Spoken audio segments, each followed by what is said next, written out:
आज क्या कराना था टॉपिक? साउंड हो गया था, बताया नहीं थे टॉपिक। अच्छा,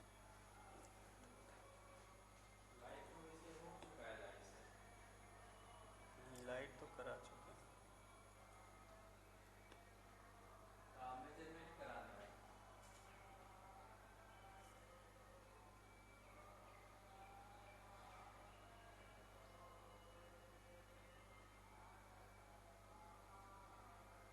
लाइट हो गया था हैं?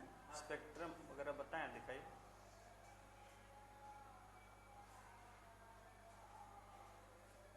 अच्छा, ये सब बता तो चुके हैं।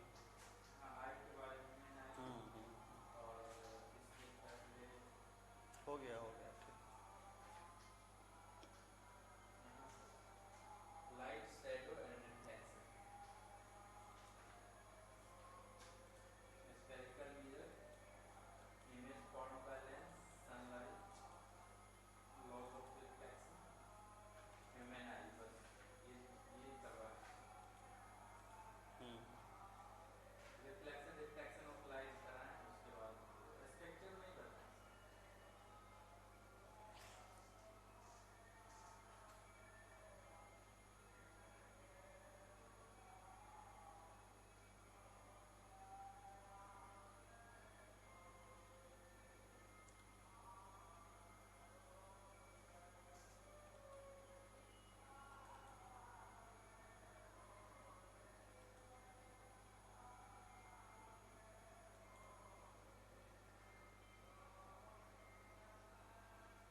ये फोर्स वगैरह क्लियर हो गया था ना, फोर्स और लॉज ऑफ मोशन, ये सब वहाँ कोई डाउट नहीं है।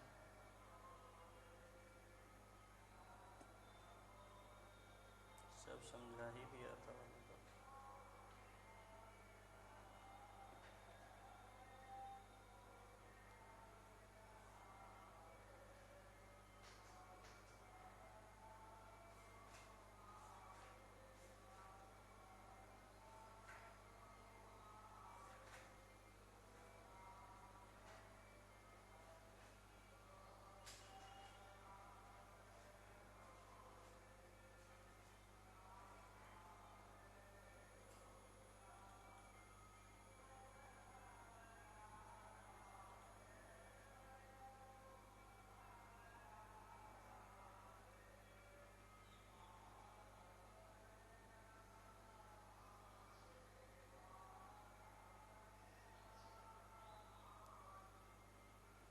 चलिए थोड़ा सा एक नेक्स्ट टॉपिक लिख लीजिए, gravitation.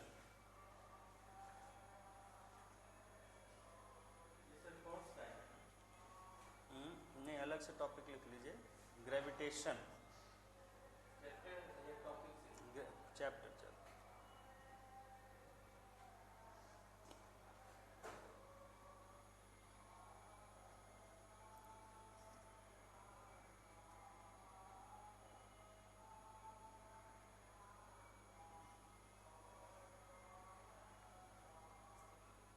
Gravitation, okay.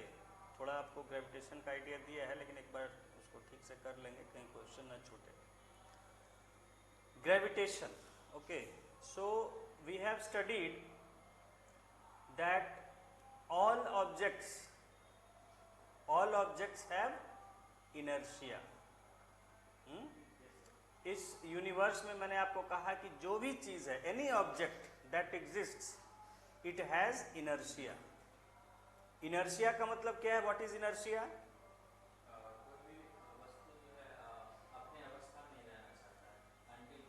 Try to explain it in English. हाँ, I have explain to you in English. Any object tends to maintain its state of rest और यूनिफॉर्म मोशन।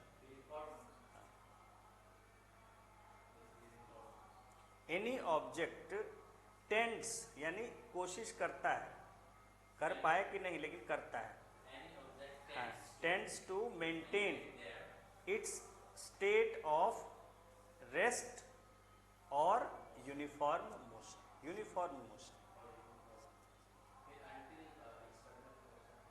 नहीं, वो नहीं है, इनर्शिया का भी हम बात कर रहे हैं। हाँ, इतना है। What is inertia? कि कोई भी जो चीज है, any object in this universe, it tends to maintain, वो चाहती है कि जिस अवस्था में है, हाँ, उसी अवस्था में बनी रहे। आलसी है। इस संसार, इस विश्व में, ब्रह्मांड में जो भी चीज है, वो सारी चीजें आलसी। वो जिस तरह से है वैसे ही रहना चाहती है, वो नहीं चाहती है कि हमें कोई डिस्टर्ब करे। ठीक है? तो any object tends to maintain its state of rest और यूनिफॉर्म मोशन। ठीक है? तो दैट इज इनर्शिया। ठीक है? तो अब जो है, जैसे कि आप एक सेब लिए और सेब को आप ऊपर फेंके आकाश की तरफ, ठीक है? तो जब आप फेंके, जब वो जा रही है, तो मैंने बोला उसको क्या इच्छा है? उसकी इच्छा है कि अब हम वैसे ही जाते रहें, हम रुके नहीं, जिस तरफ हम जा रहे हैं उस तरफ बढ़ते रहें। लेकिन कुछ दूर जाने के बाद फिर वो नीचे आने लगती है। नीचे आने लगती है। या जो पेड़ से लटका हुआ है सेब, वो क्या चाहता है? कि हम लटके ही रहें इसी तरह हमेशा। लेकिन वो जब टूटता है तो नीचे की ओर गिरने लगता है। वो हवा में क्यों नहीं लटका रहता है? हाँ, वो देखते हैं कि टूट के, या जब हम ऊपर उछालते हैं तो वो नीचे आके गिरने लगता है। तो इसका मतलब उसका इनर्शिया चेंज हुआ। इनर्शिया चेंज हुआ मतलब कोई बाहरी तत्व, कोई बाहरी एजेंट है जो उस पर फोर्स लगा रहा है। तो मैंने बताया था आपको कि whenever anything around earth, it is attracted towards earth by a force called force of gravity. तो जिस हमने, न्यूटन ने ऑब्जर्व किया, बहुत लोगों ने ऑब्जर्व किया कि जो भी चीज है वो हमारे धरती की ओर खींच के चली आती। It is attracted to earth. What is reason behind that? वो why doesn't it go off in the sky? कोई नीचे आता है, वो नीचे की जगह ऊपर क्यों नहीं उड़ के चला जाता है? हर चीज नीचे ही आता है, हर चीज नीचे ही आता है। ऐसा होता है कि 10-5 चीजें आकाश में अपने आप ऊपर उड़ के चली जाती तो फिर उसकी बात अलग हो जाती। But it was seen universal, मतलब हर जगह, हर चीज के लिए देखा गया कि वो धरती पर ही आती। तो then Newton gave us the law of gravity. उन्हें कहा कि everything around earth, it is attracted to earth, and that force is called gravitation और force of gravity. The phenomena is called gravitation. Phenomena, जो वो घटना है, उसको हम ग्रेविटेशन कहते हैं, और जो फोर्स है उसको कहते हैं ग्रेविटेशनल फोर्स या फोर्स ऑफ ग्रेविटी। ये सब आपको बता चुके हैं। सो यहां है कि लिखिए, we have learnt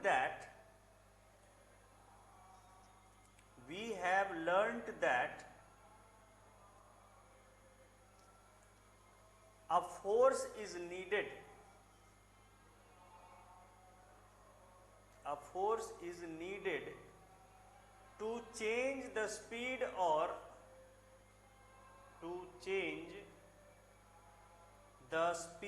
or direction of motion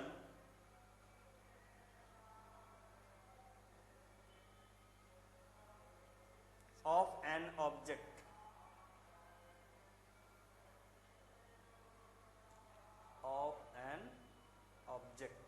ठीक है? तो हमने पढ़ा है कि किसी भी चीज की स्पीड बदलने के लिए या उसकी डायरेक्शन बदलने के लिए हमें फोर्स की जरूरत होती है। ये हम पढ़ चुके हैं फोर्स में ना। लिखिए, we always observe that full stop. हाँ, we always observe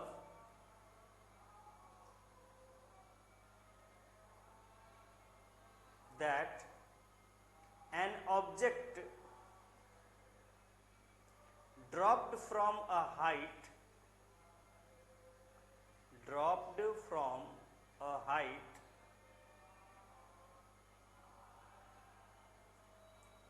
falls towards the earth.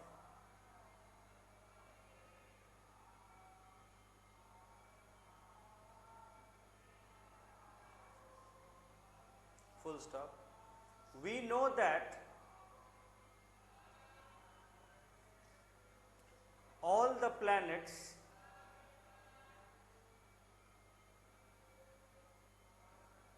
go around the sun.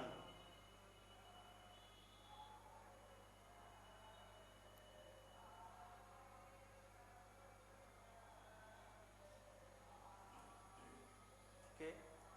The moon goes around the earth. The moon goes around the earth. Goes around को bracket में revolves लिख लीजिए, bracket revolves the earth.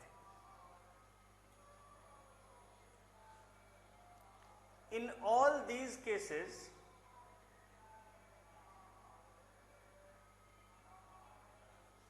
comma, there must be some force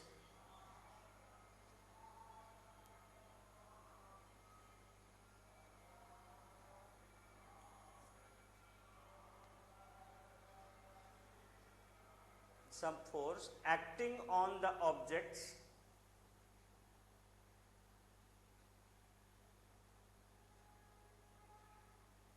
comma, the planets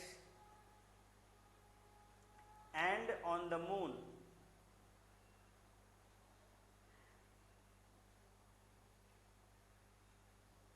Full stop. Isaac Newton, ISSAAC double, अच्छा चलिए लिखिए ISSAA कर लीजिए, C. Isaac Newton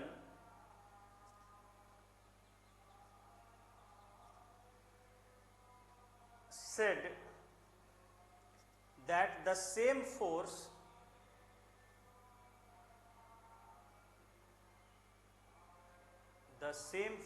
is responsible for all these. Is responsible for all these.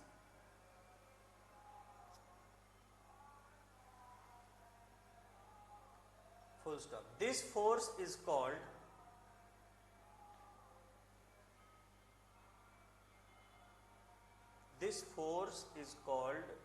the gravitational force.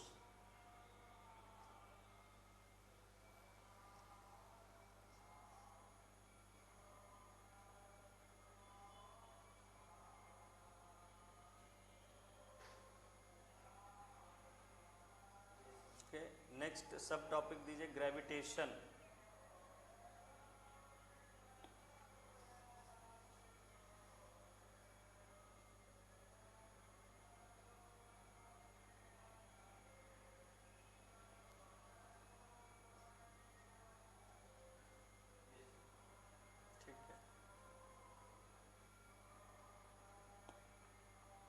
लिखिए.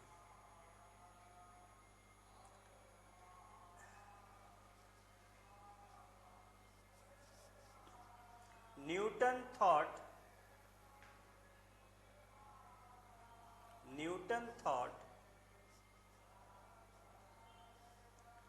Dash देके double quotes में लिखिए, dash double quotes double inverted comma, if the earth can attract an apple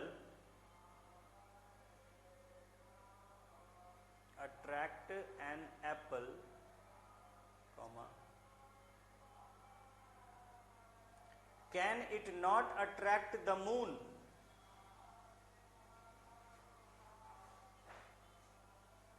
can it not attract the moon, question mark.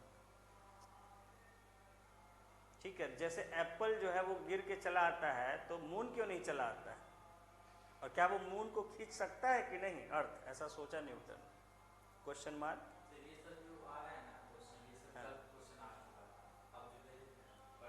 हाँ हाँ, नहीं हाँ, revision थोड़ा सा उसको बेसिक आपको दे रहे हैं पीछे का। हाँ, not attract the moon is the force, उसी में आगे, is the force same in both cases. करा तो दिए ही हैं, लेकिन थोड़ा सा करा दे रहे हैं ढंग से कि कहीं कोई छूट ना जाए, क्योंकि बुक में आपके कॉपी में नहीं रहती है, तो बाद में रिवीजन में आप लोग को लगता है कि छूट गया। In both the cases is the fourth same in both the cases, हाँ, क्वेश्चन मार्क। ही बिलीव्ड, वहां पर कोट्स को बंद कर दीजिए उसके पीछे, हाँ हाँ, ऐसा सोचा उसने तो उसके थॉट्स लिखे। ही believed that the same force is responsible for in both cases, the same force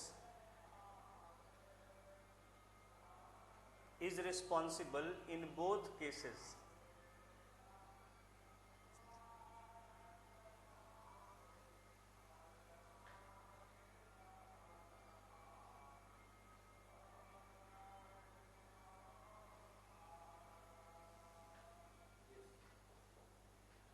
ठीक है, full stop. He argued that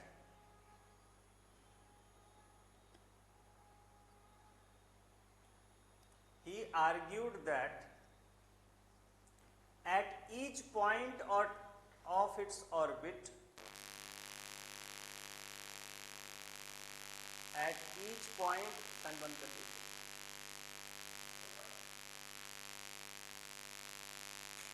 at each point of its orbit, comma, the moon falls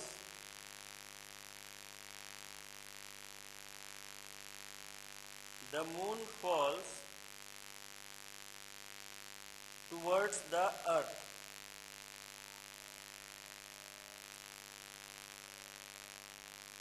comma, instead of going off in a straight line, going off, O double F, मतलब दूर, away, off का मतलब away, going off in a straight line,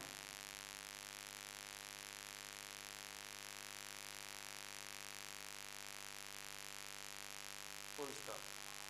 So it must be attracted by the earth.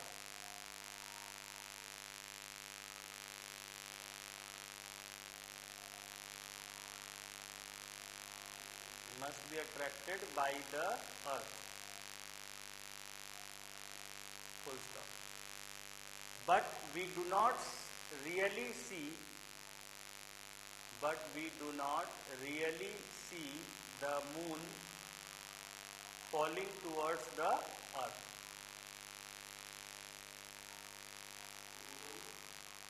Really see the moon falling towards the earth.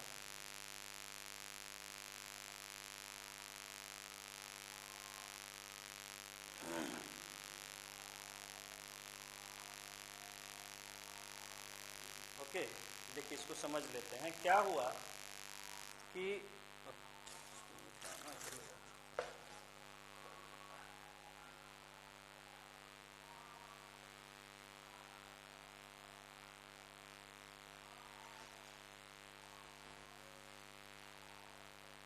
मिटा दिया करिए, अगर छूट जाता है ना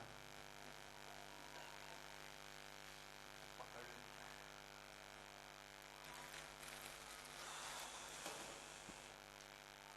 अब हुआ क्या कि जैसा उसने सोचा कि अगर मून जो है रोटेट कर रहा है तो वो अर्थ के, ये अर्थ है और ये मून है, ठीक है, ये इस तरह से रोटेट कर रहा है।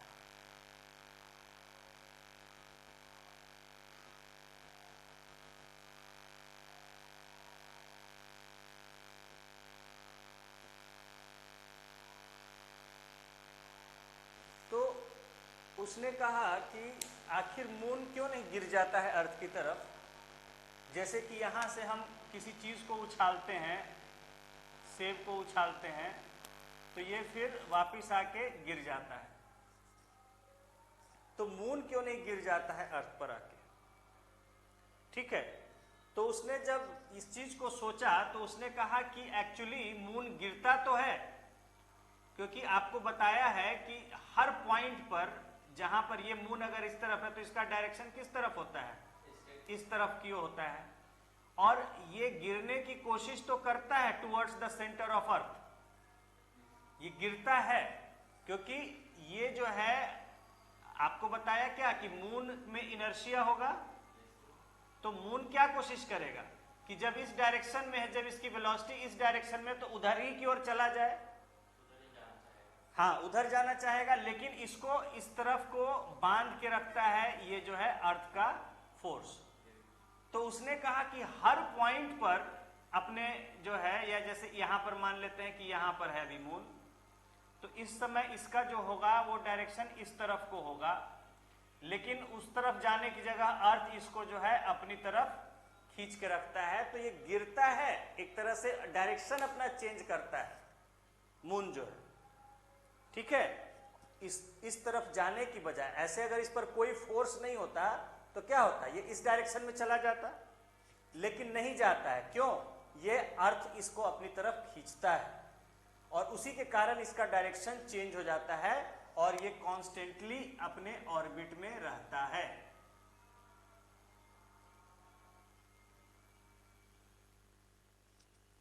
ठीक है, तो उसने कहा कि हर पल अपने ऑर्बिट में मून गिरता है अर्थ की तरफ, ठीक है, मून गिरता है और इसी वजह से वो उधर अपने डायरेक्शन में नहीं चला जाता है, जिस डायरेक्शन में, जिस पॉइंट पर उसकी वेलोसिटी होती है। लेकिन गिरता क्यों नहीं है, हमें गिरता हुआ तो मून दिखता नहीं है। तो आपको पहले ही बता चुके हैं कि इसलिए नहीं गिरता है क्योंकि इस पर एक और फोर्स लग रहा होता है, जिसको हमने क्या बोला था, सेंट्रीफ्यूगल फोर्स।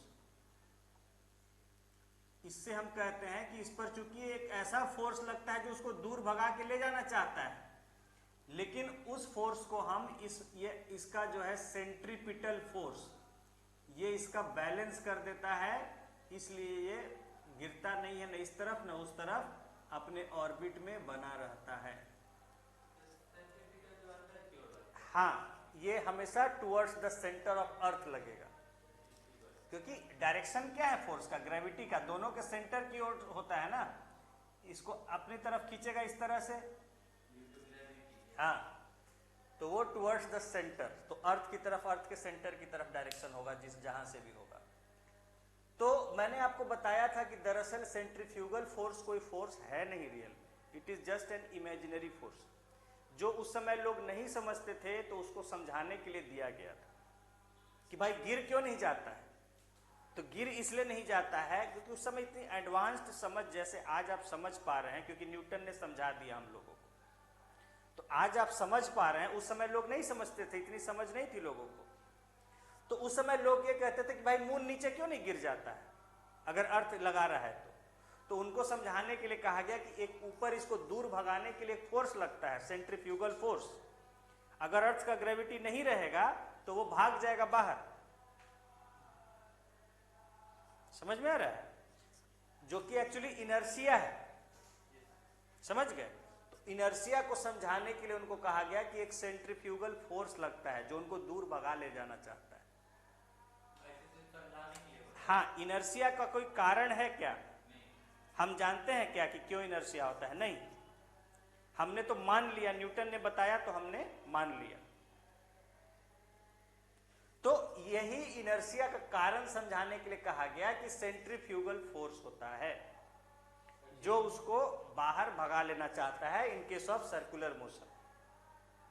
तो उस फोर्स को ये बैलेंस कर देता है, इसलिए ये न बाहर भागता है न नीचे गिरता है, जैसे घूम रहा है वैसे ही घूमता रहता है। तो मून का इनर्शिया और अर्थ का ग्रेविटी की वजह से वो रिवॉल्व करता है। ठीक है, तो इन दोनों फोर्स बैलेंस रहता है। अगर ज्यादा हो जाएगा अर्थ का ग्रेविटी तो ये फिर अर्थ की तरफ आने लगेगा।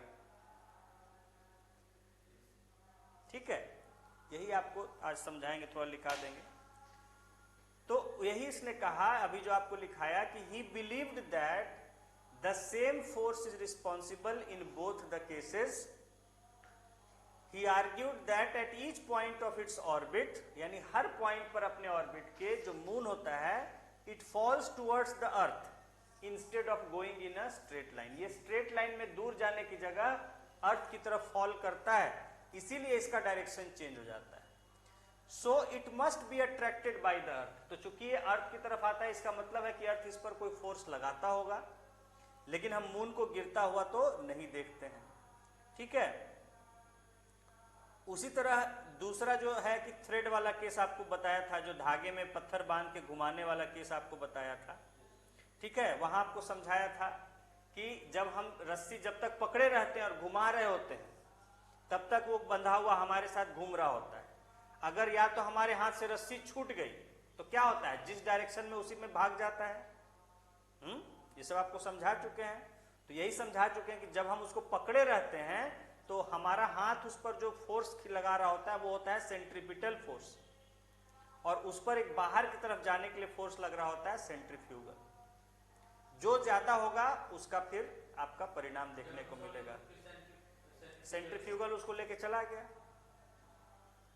समझ गए। तो इनर्शिया, हाँ इनर्शिया आ जाती है, हाँ, छोड़ देते हैं। या आप कम फोर्स से लगाइएगा तो खिंचा के चला जाएगा।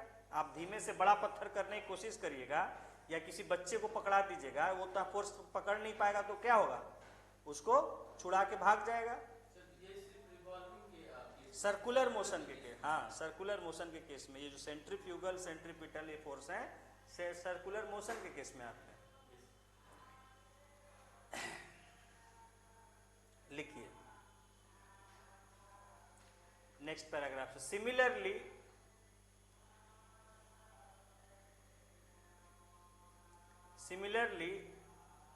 a stone moving in a circular path with a certain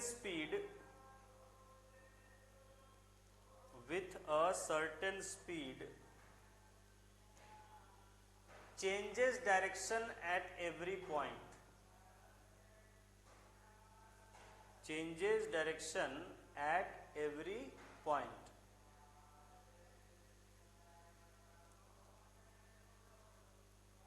The change in direction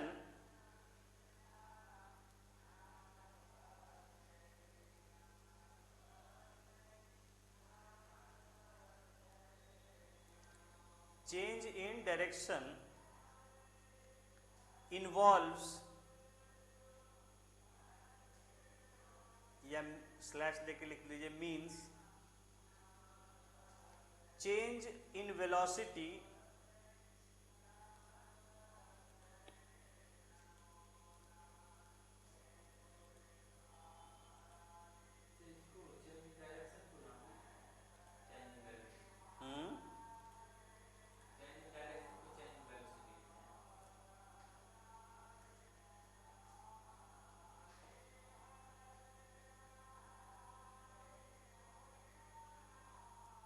हाँ, चेंज इन वेलोसिटी और एक्सेलरेशन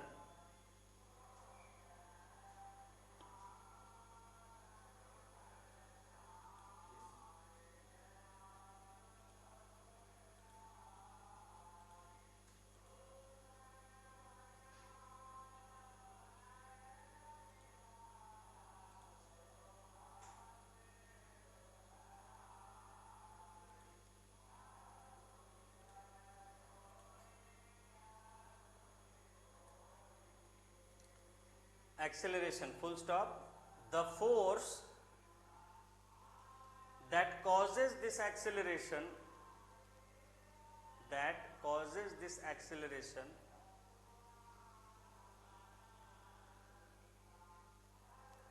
वहां पर एक छोटा सा डायग्राम बगल में बना लीजिए, पत्थर घूमता हुआ गोल सर्किल में, ताकि आपको कंफ्यूजन ना हो कि क्या। इधर कॉलम में इधर मार्जिन जो है खाली इधर बना लीजिए, छोटा सा सर्किल में पत्थर घूमता हुआ ऐसे।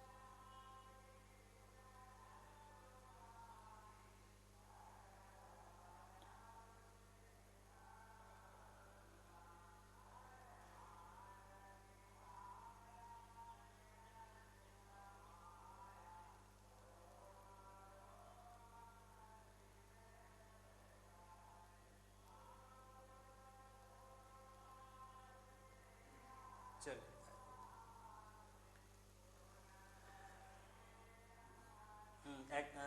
causes the, क्या लिखे, that causes the acceleration, keeps the body moving, this acceleration, keeps the body moving, full stop, नहीं, full stop नहीं, keeps the body moving along the circular path,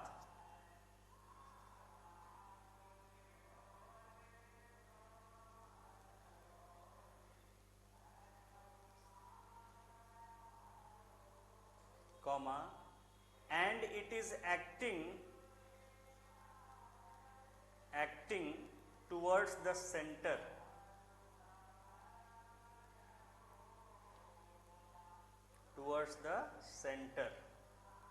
full stop. This force is called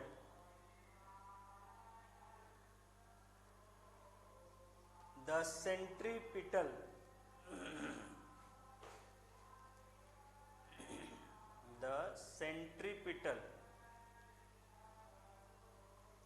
PETA bracket में centre seeking, centre dash seeking मतलब centre की ओर जाने वाला, हाँ, force. Centripetal का मतलब जो सेंटर की तरफ ले जाना चाहता है।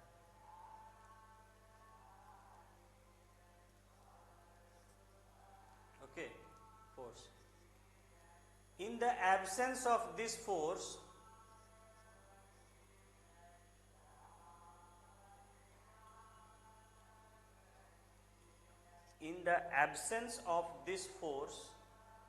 comma, the stone flies off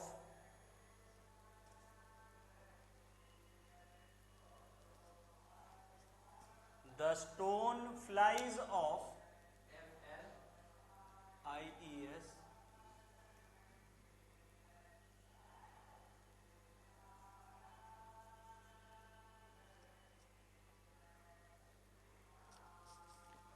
flies off along a straight line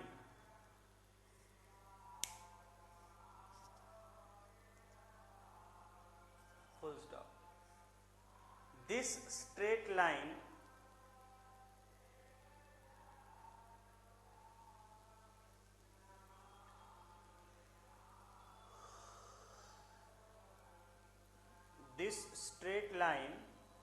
will be a tangent to the circular path,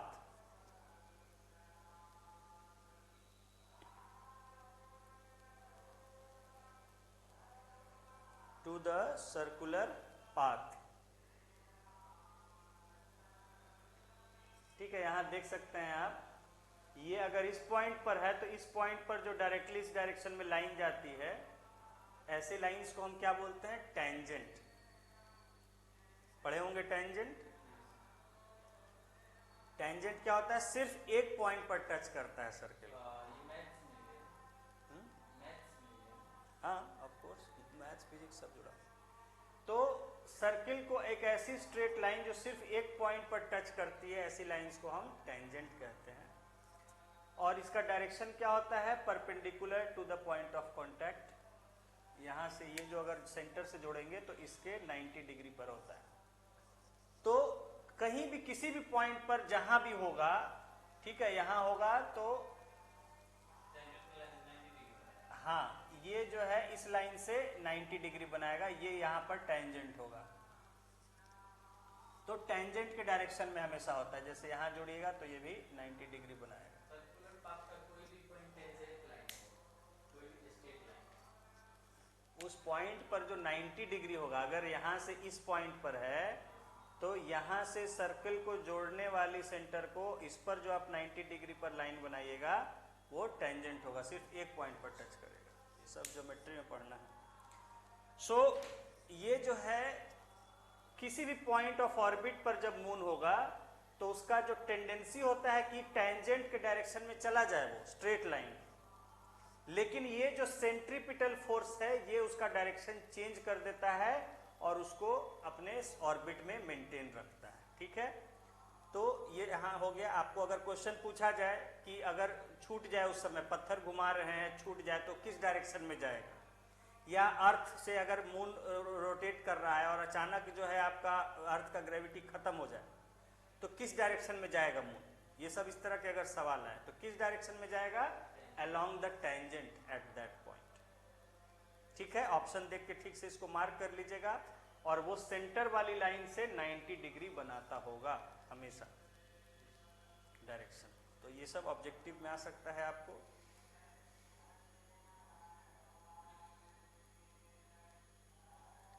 लिखिए आगे, the motion of the moon, next paragraph, हाँ, the motion of the moon around the अर्थ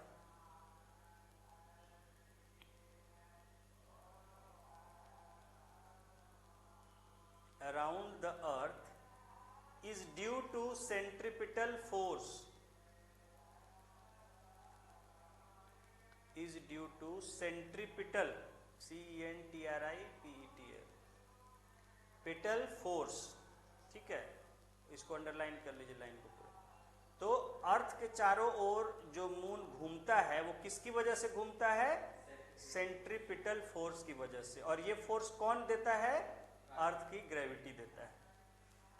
लिखिए आगे, the centripetal force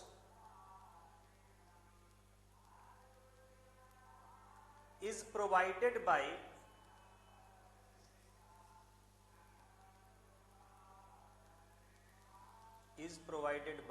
the force of attraction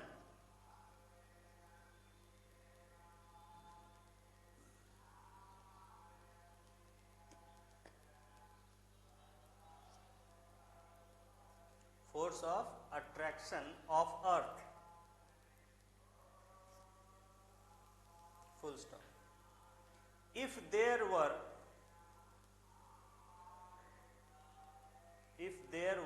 no such force, comma, the moon would move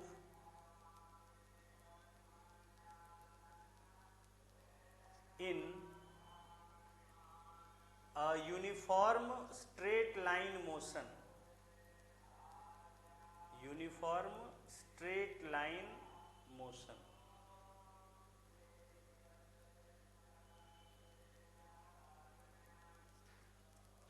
देखिए clear हो गया। तो यहां आपको लिखाया कि मून का जो मोशन होता है अर्थ के चारों ओर, या अर्थ का जो मोशन होता है सन के चारों ओर, ये किस फोर्स की वजह से होता है, उसको हम सेंट्रीपिटल फोर्स कहते हैं, यानी जो सेंटर की तरफ खींचने वाला फोर्स है। और ये फोर्स कौन देता है, कहां से आता है, कौन लगा रहा है, तो ये फोर्स अर्थ लगा रहा है मून के केस में, और सन लगा रहा है अर्थ के केस में।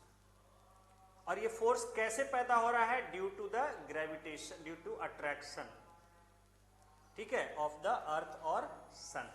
अगर ये फोर्स नहीं होगा तो कैसा मूवमेंट होगा मून का, along a uniform straight line, uniform motion along a straight line, Sidhi line में जाएगा। जहां भी अगर खत्म हो गया फोर्स तो वहां पर अलोंग द टेंजेंट वो मूव उसी स्ट्रेट लाइन में मूव करता रहेगा विथ अ यूनिफॉर्म मोशन, एक स्पीड से। Now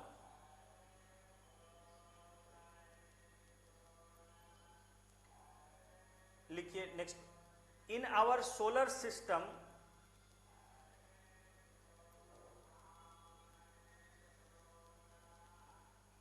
comma all planets revolve around the sun, around the sun in a similar way, in a similar way, यानी उसी तरह से जैसे अर्थ और मून का हमने समझा, in a similar way, उसी तरह से सन और हर प्लैनेट के केस में वैसे ही जो है वो प्लैनेट्स सन के चारों ओर घूमते रहते हैं, लाइक मून एंड अर्थ या जो भी है। ठीक है, तो इससे न्यूटन ने देखा कि भाई मून भी रोटेट हो रहा है, प्लैनेट्स भी रोटेट हो रहे हैं, एप्पल भी गिर रहा है, इसका मतलब ये सभी चीज़ों पर लागू है। और ये सिर्फ हमारी धरती की चीज़ों पर ही नहीं बल्कि जो धरती से बाहर है उन पर भी काम करता है। ठीक है, लिखिए, from the above facts, from the above facts, next para, from the above facts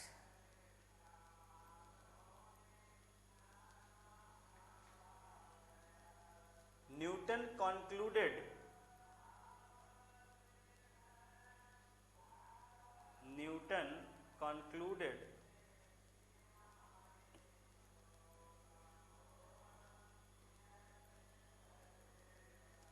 that all objects in the universe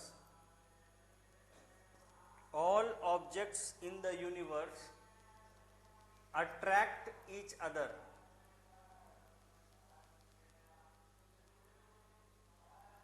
All objects in the universe attract each other.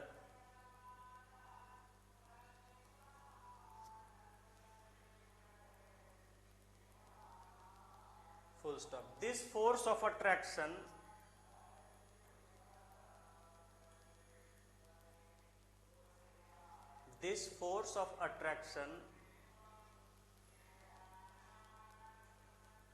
between objects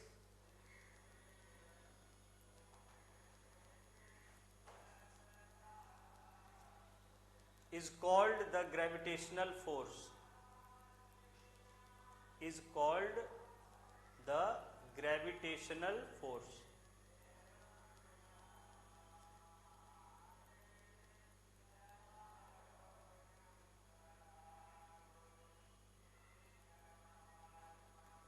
ठीक है, तो यहाँ तक क्लियर है कि उसने देखा कि अर्थ और मून के केस में हो रहा है, अर्थ और बाकी जितने ऑब्जेक्ट्स हैं अर्थ के ऊपर उनके लिए हो रहा है, और सोलर सिस्टम में भी जो प्लैनेट्स हैं उन पर भी काम कर रहा है इसी तरह से। इसका मतलब कि ये जो फोर्स है ये यूनिवर्स में हर ऑब्जेक्ट पर लागू होता है। So he called this force the force of gravitation और ग्रेविटेशनल फोर्स। ठीक है, हाँ, नेक्स्ट सब टॉपिक देंगे। ऑब्जेक्ट के बीच जो भी फोर्स लगता है उसी को यहाँ पे देते हैं। हाँ, नेक्स्ट सब टॉपिक लिखेंगे universal law of gravitation. Universal law of gravitation. Universal मतलब क्योंकि हर चीज पर हर जगह लागू होता है। Universal law of gravitation.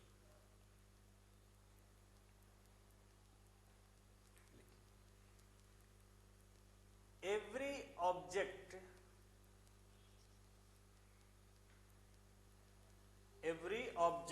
in the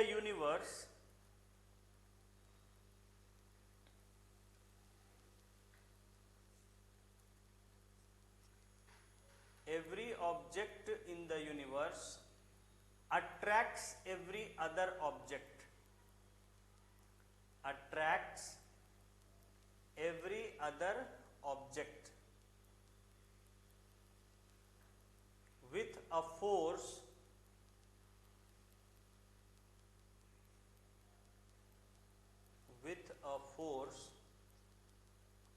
which is proportional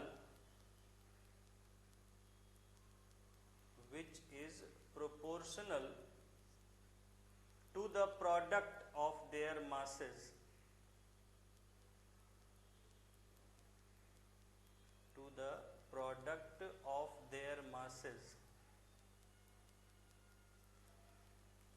and inversely proportional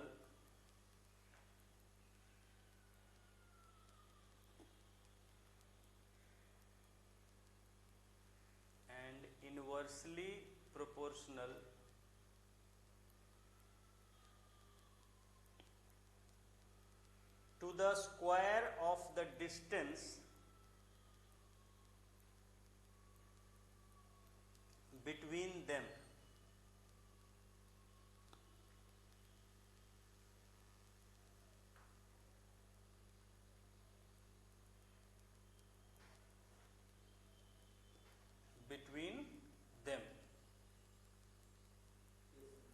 Full stop. The force is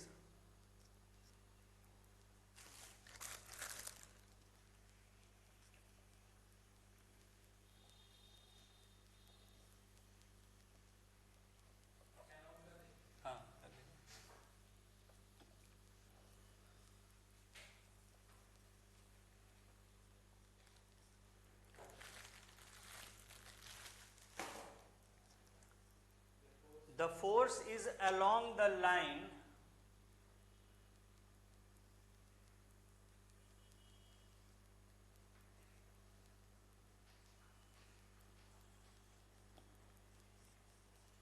joining the centers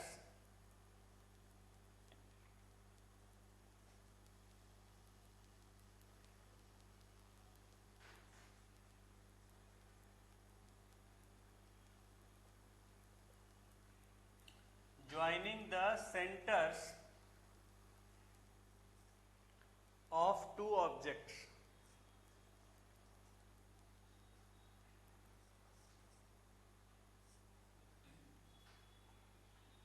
ठीक है, ड्रॉ कर लीजिए। ये दो ऑब्जेक्ट्स हैं ए और बी। ठीक है,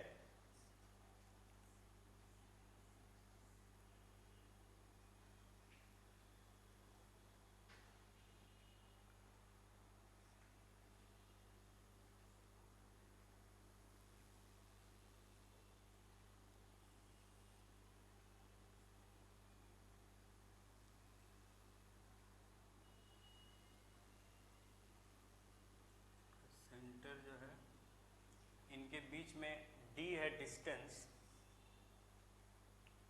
इसका मास कैपिटल M, दूसरे का मास स्मॉल m। ठीक है, ये दो ऑब्जेक्ट्स हैं।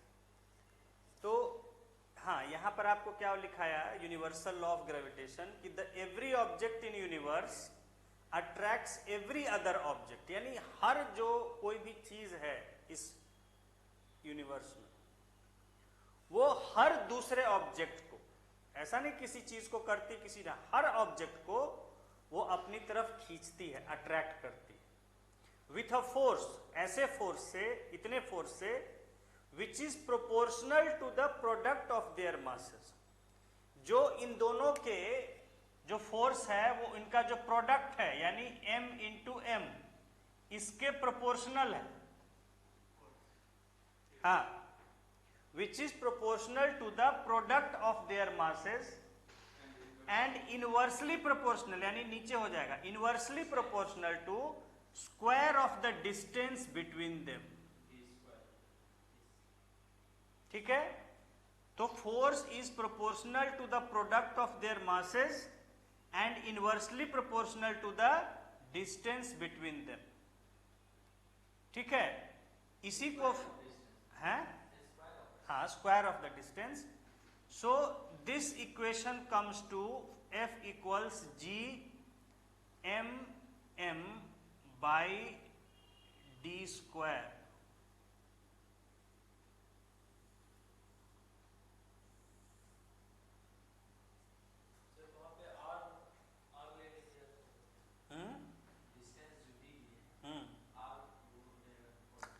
R वो आप अर्थ के केस में वो इक्वेशन, अभी हम लोग जनरल इक्वेशन लिख रहे हैं, ठीक है, बिटवीन एनी टू ऑब्जेक्ट्स, वो यूनिवर्स में कोई भी हो सकता है, कितने ही दूर हो सकता है।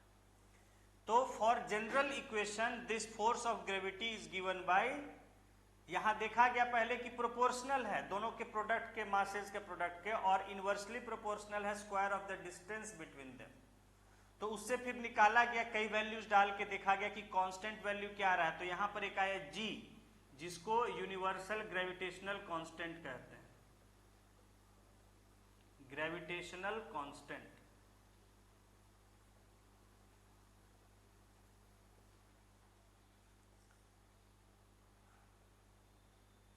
तो उसको जब फिर फाइनली न्यूमेरिकल वैल्यू निकालने के लिए जो इक्वेशन आया, that was F equals G M M by D square. ये जनरल इक्वेशन है, किसी भी दो, कोई भी दुनिया में कोई भी चीज हो सकती है उसके लिए, ठीक है। F equals G into M M by D square, जहां की M कैपिटल M एक ऑब्जेक्ट का है मास, स्मॉल m दूसरे ऑब्जेक्ट का मास है, और d जो है डिस्टेंस उनके बीच का है। लिख लीजिए इसको, ग्रेविटेशनल कांस्टेंट।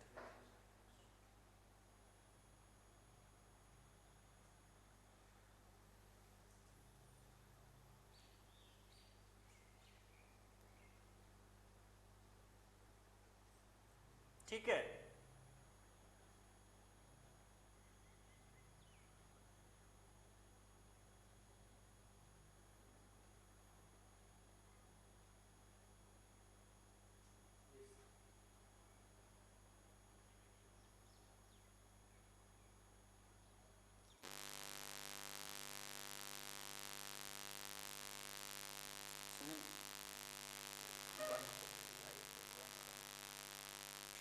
सब जगह लोग चला देता है।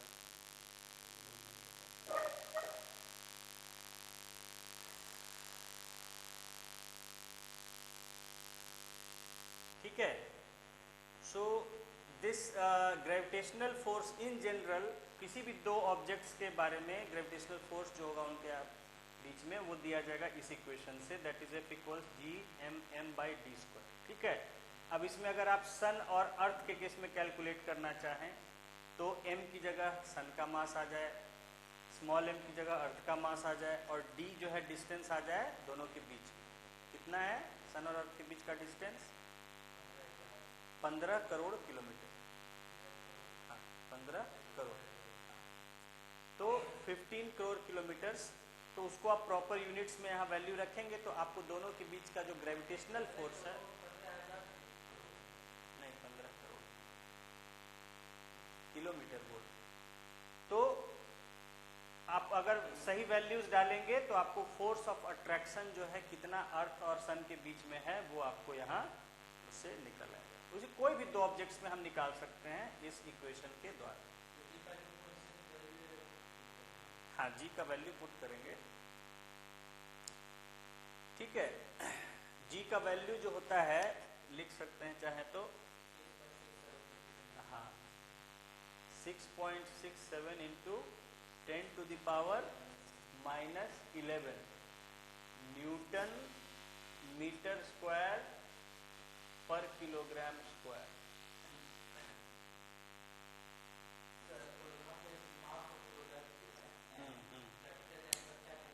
कोई भी यार, दोनों का अलग अलग, कोई इसका कोई ले लीजिए, इसका सन का लेना है, जहाँ जो दो मास है बस, और क्या, किसी का वैल्यू पुट करिए।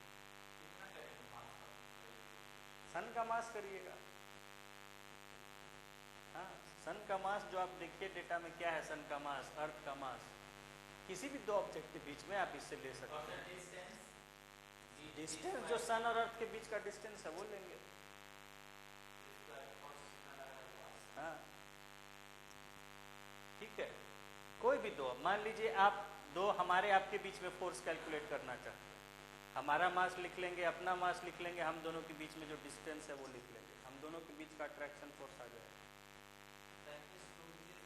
हाँ ठीक है, तो this is the universal formula, ठीक है, कि दुनिया में इस यूनिवर्स में किसी भी दो ऑब्जेक्ट के बीच में जो फोर्स ऑफ अट्रैक्शन होगा वो इसी फॉर्मूले से निकाला जाता है। और यहाँ जी का वैल्यू निकाल के पाया गया कि 6.67 इंटू 10⁻⁻11, और ये जो है कैवेंडिश ने दिया था इस जी का value, Cavendish.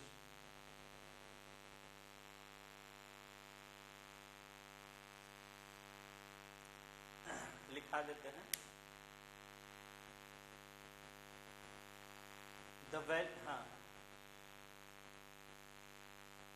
The value of capital G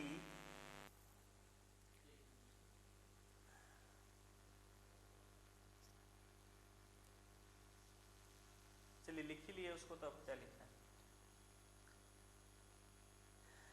चलिए, तो हेनरी कैवेंडिश नाम था, हेनरी कैवेंडिश, उन्होंने इसका Henry RY HENRY, Henry Cavendish CAVENDISH, हाँ चला लिख देखिए आया होगा, हेनरी कैवेंडिश, ठीक है, हेनरी कैवेंडिश। नाउ नेक्स्ट सब टॉपिक है हमारा, अच्छा यहाँ पर थोड़ा सा लिख लीजिए, एक छोटा सा सब टॉपिक पॉइंट देके start. Importance of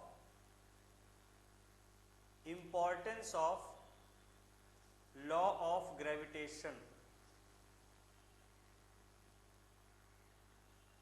importance of law of gravitation.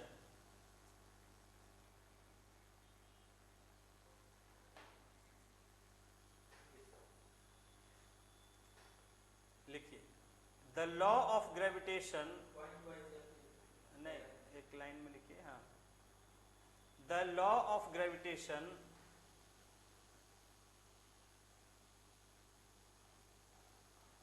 explained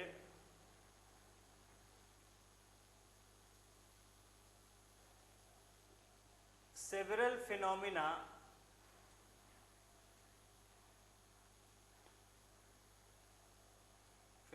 का मतलब घटना, आपदा नहीं कहते हैं, घटना कोई भी चीज घट रही है, कोई भी बात हो रही है, हाँ, एनी इवेंट। तो क्या लिखे, फेनोमेना, प्लूरल होता है, ये हो जाता है, क्या लिखे, law of gravitation explained several phenomena which were earlier believed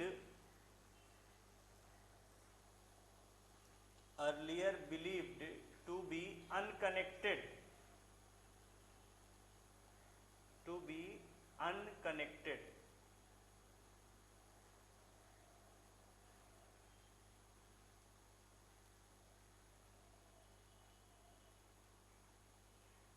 unconnected.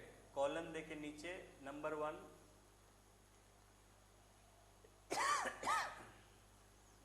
the force that binds us to the earth,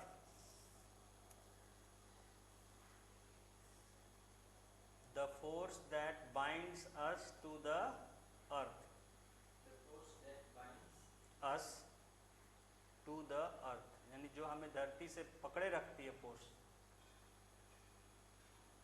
full stop. Second point number 2, the motion of moon around the earth,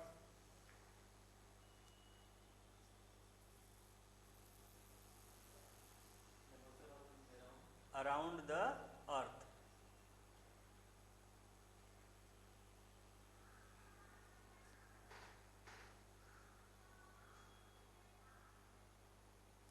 third point,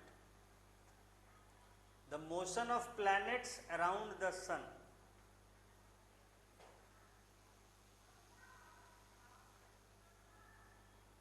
planets around the sun।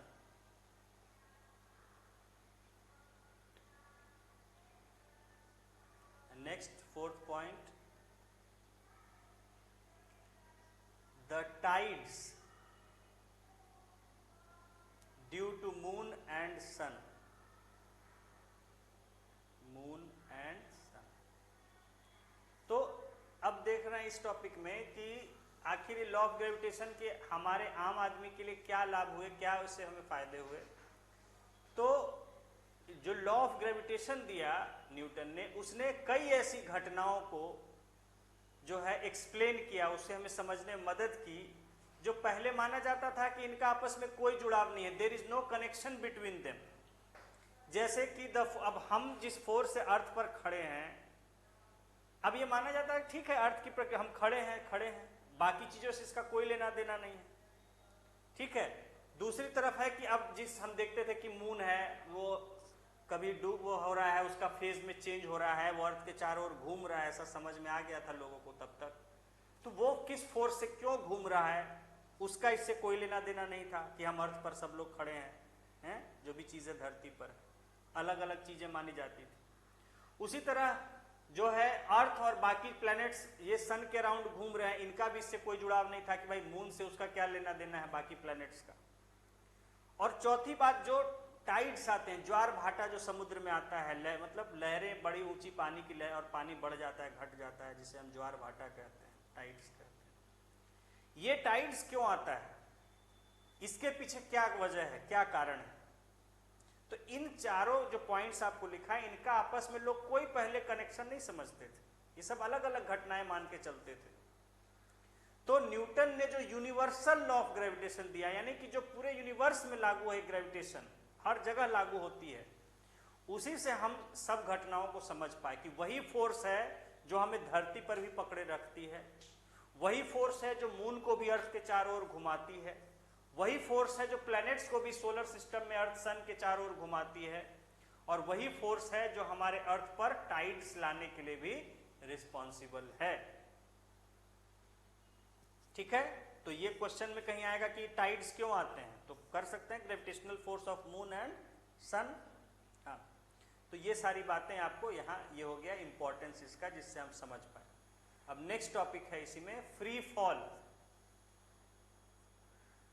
Free fall लिखिए, क्या हुआ, doubt है कोई? Between नहीं, gravitational attraction of moon and sun. Earth पर हमारे moon और सन का ग्रेविटेशनल फोर्स लगता है ना, जैसे अर्थ लगाता है वो भी तो लगाते हैं हर चीज पर। ये थोड़े कि खाली अर्थ को राइट है फोर्स लगाने का, वो लोग नहीं लगाएंगे, तो वो भी लगाते हैं। अभी क्या लिखा है आपको, every object in the universe attracts every other object. तो जितने हम लोग यहाँ हैं, अर्थ हमें अट्रैक्ट किए हुए है, क्या हमें मून नहीं अट्रैक्ट कर रहा है? क्या हमें सन नहीं अट्रैक्ट कर रहा है? सबको ही कर रहा है, हर चीज, क्या बताया, हर चीज हर दूसरी चीज को अट्रैक्ट करती है। यही है यूनिवर्सल लॉ ऑफ ग्रेविटेशन, कि इस यूनिवर्स में कोई भी चीज हर बाकी सभी चीजों को अपनी ओर अट्रैक्ट करती है। हम भी मून को अट्रैक्ट कर रहे हैं, हम भी अर्थ को अट्रैक्ट कर रहे हैं, हम भी सन को अट्रैक्ट कर रहे हैं, हम भी इस पंखे को अट्रैक्ट कर रहे हैं। समझ में आए? तो उसी तरह से मून है वो हम सबको अट्रैक्ट करता है, सन है वो हम सबको अट्रैक्ट करता है। तो वो जो हमारे ऊपर पानी है ओशंस में, उसको अट्रैक्ट करता है। समझ गए? तो उसकी वजह से ये पानी का लेवल घट और बढ़ जाता है। हाँ, तो इसी कारण जब बढ़ जाता है ज्वार कहते हैं, घटता है भाटा कहते हैं, या tide, low tide, high tide. तो टाइड्स का समझ गए मैकेनिज्म, आपको क्वेश्चन आएगा ऑब्जेक्टिव में, उसको बना लेंगे। ठीक है, टाइड्स किसकी वजह से आते हैं? Due to gravitational attraction of moon and sun. ठीक है, ज्योग्राफी में आगे डिटेल में देखेंगे टाइड्स को, जब तब उसको और बताएंगे। और जितने भी जो प्लैनेट्स रिवॉल्व कर रहे हैं या सैटेलाइट्स रिवॉल्व कर रहे हैं, ये सब किस फोर्स की वजह से कर रहे हैं? ग्रेविटेशन की वजह से कर रहे हैं। ठीक है, ये आप समझ गए। अब नेक्स्ट टॉपिक है हमारा फ्री फॉल। फ्री फॉल यानी बिना किसी रोक के जब हमारे अर्थ के एटमॉस्फेयर में कोई चीज अर्थ की तरफ गिरती है, that is called, we call it free fall. आप जाके बिल्डिंग से जंप मार दीजिएगा, वही फ्री फॉल। ठीक है, हाँ मुफ्त में गिरिएगा। मुफ्त नहीं है, मुक्त रूप से गिरना है। हाँ, पैसा नहीं लगता है गिरने का। Free fall, okay. Free means freely, without any obstruction, without any delay, कोई उसमें बाधा नहीं है, बस गिर रहा है अंडर अर्थ ग्रेविटी। लिखिए, whenever objects fall towards the earth, fall towards the earth,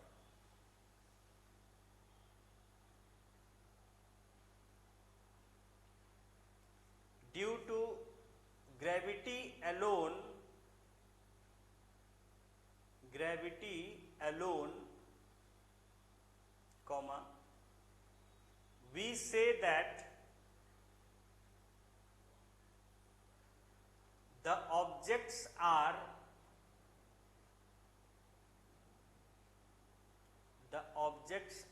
in free fall.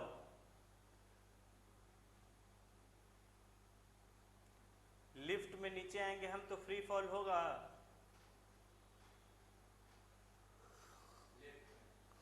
Lift में भी आदमी आता जाता है ना ऊपर नीचे, तो फ्री फॉल होगा कि नहीं होगा? क्यों नहीं होगा?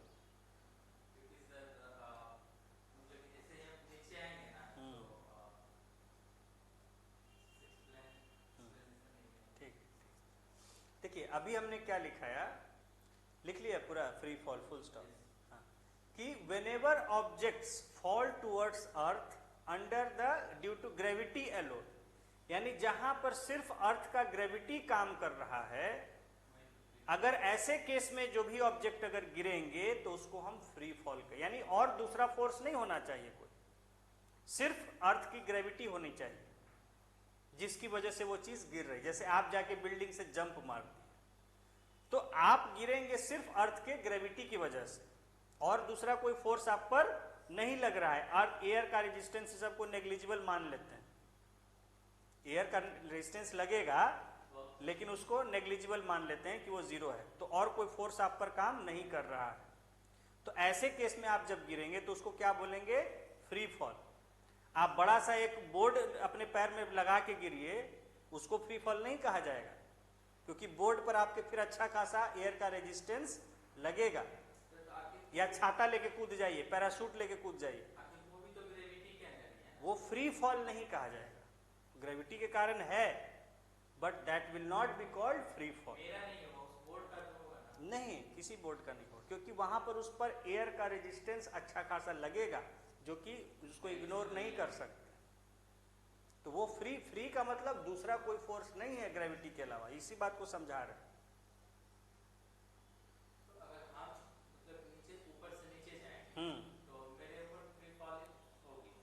हाँ, आप अगर छाता लेके बड़ा सा कूद जाइएगा तो वो फ्री फॉल नहीं कहा जाएगा।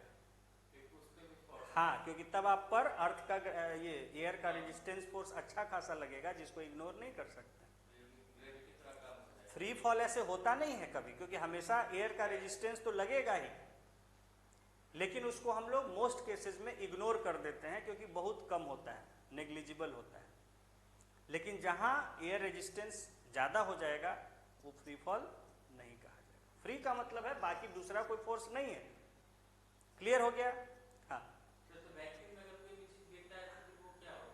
फ्री फॉल होगा, नेचुरल है। तो ये क्लियर हो गया what is free fall. Gravity के लिए कहीं लिखाया कि मीडियम का जरूरत पड़ता है? फिर हाँ, ग्रेविटी जो है, चूंकि ग्रेविटी आपको जो क्या पता है कि हम अर्थ की बात कर रहे हैं, खुले एटमॉस्फेयर की बात कर रहे हैं, जहां हर जगह जब बोला कि यूनिवर्स में हर जगह लगता है, यूनिवर्स में हर जगह लगता है, तो वहां मीडियम की बात ही खत्म हो जाती है। ज्यादा और कम लग सकता है। अरे तो वो तो इक्वेशन है ही उसके लिए, इक्वेशन वो तो ज्यादा कम है ही, इक्वेशन ही तो दिया है, नहीं तो एक कांस्टेंट रहता है तो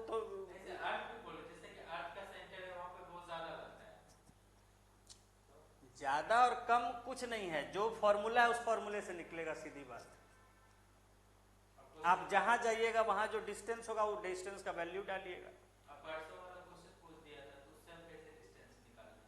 हैं? इतना कैसे हम करें? जैसे परसों में क्वेश्चन पूछा था कि अर्थ के पोल के पास है, हाँ तो क्या अर्थ का ग्रेविटी आप पे मतलब कि कितना हाँ, ज्यादा लगेगा? तो वहां यही देखना है, डिस्टेंस देखना है कि वहां पोल पर डिस्टेंस कितना होता है, इक्वेटर पर डिस्टेंस कितना होता है। आप सर इक्वेटर देखेंगे सर, ये कॉन्सेप्ट तो ऐसे भी ना हो सकता है सर कि सेंटर के पास ज्यादा लगता है, सिंपल सी बात है। सेंटर अर्थ के सेंटर के पास हाँ ग्रेविटी जो है हाँ ज्यादा लगता है, मतलब कम लगता है हाँ, अर्थ के सेंटर के पास। सीधा सीधा समझिए। देखिए यहाँ आपने क्या बताया मैंने आपको कि डिस्टेंस के स्क्वायर का इनवर्सली प्रोपोर्शनल होता है, यानी डिस्टेंस बढ़ता जाएगा तो फोर्स क्या होगा, घटता जाएगा। डिस्टेंस कम होगा तो फोर्स बढ़ेगा। ठीक है, तो आपको पता है अर्थ का शेप कैसा है, ऊपर से चपटा है, यानी पोल्स के पास डिस्टेंस कम है, रेडियस कम है इसका। तो जब रेडियस कम है तो फोर्स क्या हो जाएगा, बढ़ जाएगा। डिस्टेंस कम हो जाएगा तो फोर्स बढ़ जाएगा ना, फोर्स इसलिए बढ़ जाएगा। इक्वेटर पर इसका रेडियस ज्यादा होता है, डिस्टेंस ज्यादा हो गया तो फोर्स क्या होगा, कम जाएगा। सीधा बात है। तो कम ज्यादा कहीं नहीं लगता है, फोर्स वहां जितना डिस्टेंस होगा, जितना मास होगा उस हिसाब से फोर्स लगेगा। वो आपको देखना है कि कितना फोर्स लग रहा है वहां। ठीक है, फ्री फॉल क्लियर हो गया। Free fall, what is free fall? Equator जो इक्वेटर पर कहीं भी नहीं इतना कम ही लगेगा इन कंपेयर टू पोल। हाँ, क्या अर्थ के सेंटर पे ही क्यों? अरे अब इक्वेटर पर अब तुम समुद्र के अंदर चले जाओगे 10 किलोमीटर नीचे तो वहां थोड़ा सेम लगेगा। मतलब कि सरफेस को बोले समुद्र का। हाँ, आपको ये इक्वेटर तो सब जगह पार होता है ना, वो धरती के ऊपर भी और समुद्र में भी ना है। फिर समुद्र तो फिर कोई सरफेस नहीं ना होगा सर। अरे अब जहाँ समुद्र रहेगा तो वहां वही ना होगा जी। समुद्र धरती के यही गड्ढा है तो गड्ढा रहेगा, तो इक्वेटर वहीं से ना पास करेगा। हाँ, तो ये समझिए, इक्वेटर इस सब का छोड़िए, आप देखिए डिस्टेंस। डिस्टेंस कितना है, सीधी बात है। डिस्टेंस का फॉर्मूला दिया न्यूटन ने जो, तो डिस्टेंस देखिए कि वहां पर कितना है सेंटर से, बस सब बात खत्म हो जाती है। कहीं भी चले जाइए, आकाश में चले जाइए, पाताल में चले जाइए, जितना ऊपर जाइएगा एटमॉस्फेयर में डिस्टेंस बढ़ता जाएगा, फोर्स घटता जाएगा। जितना इसके सेंटर की तरफ आते जाइएगा डिस्टेंस घटेगा, फोर्स बढ़ता जाएगा। हाँ, अभी बताएंगे, आगे सब करेंगे। तो अभी हम देख रहे हैं free fall. So what is free fall? Whenever objects falling towards earth due to gravity alone, we say object is in free fall. ठीक है,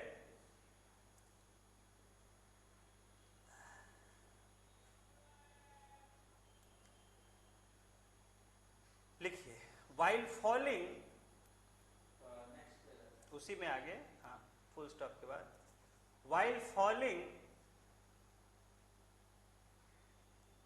there is no change in direction of motion.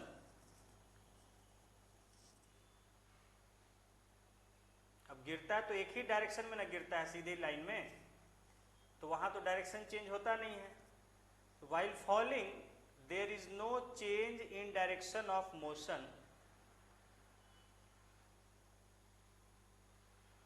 but there is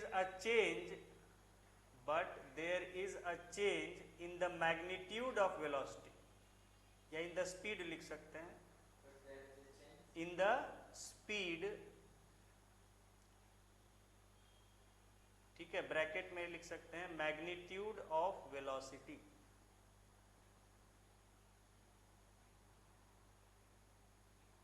velocity अगर बात करेंगे तो direction तो change होता है नहीं है, डायरेक्शन सेम रहता है, लेकिन मैग्नीट्यूड बढ़ता जाता है, स्पीड बढ़ता जाता है।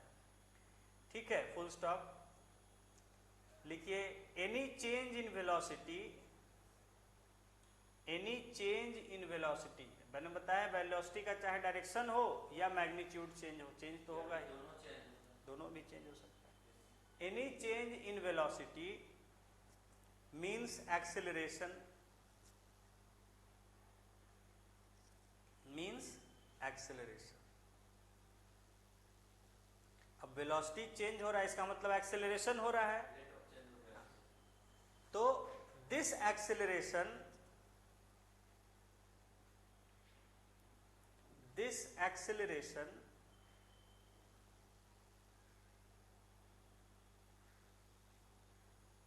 is due to Earth's gravitational force.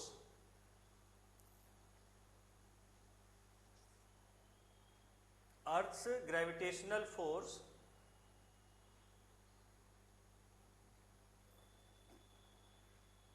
and is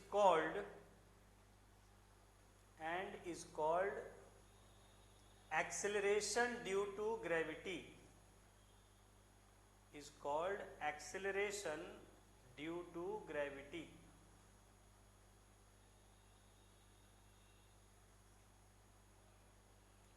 ठीक है, full stop.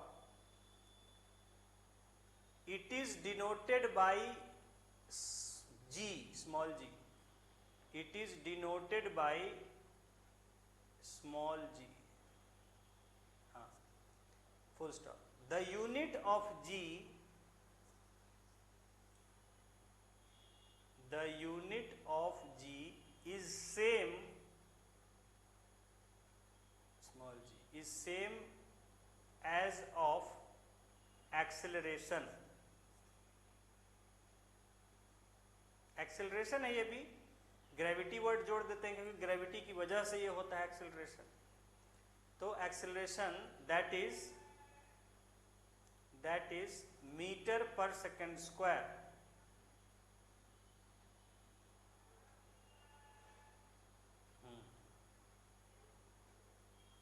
ठीक है, तो ये भी एक तरह का एक्सेलरेशन ही है. किसी भी वजह से एक्सेलरेशन हो, एक्सेलरेशन तो एक्सेलरेशन रहेगा, चाहे ग्रेविटी हो चाहे किसी भी कारण से.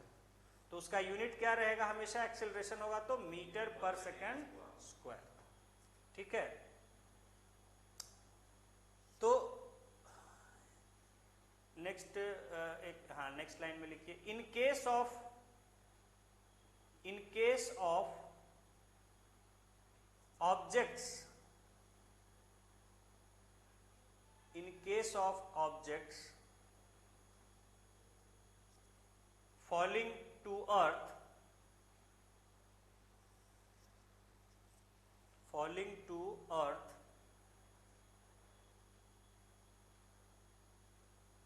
the gravitational force F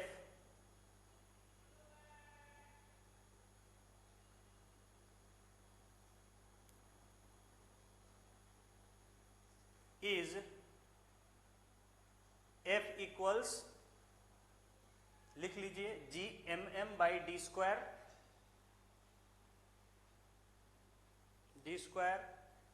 ठीक है, एंड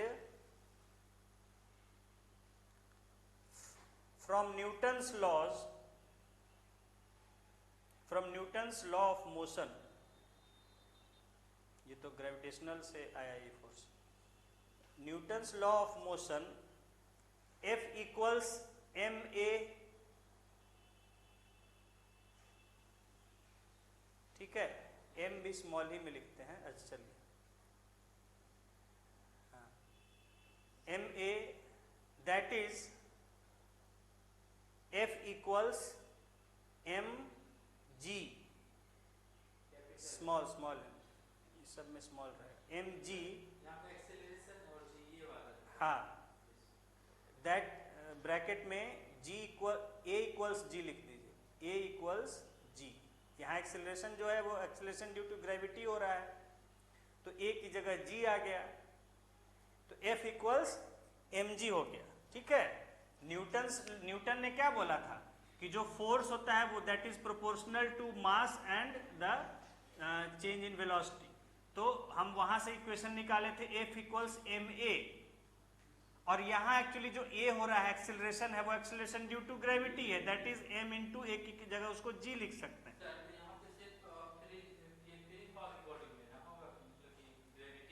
फ्री फॉलिंग बॉडीज हो या अर्थ के आसपास रखा हुआ है या जो भी है,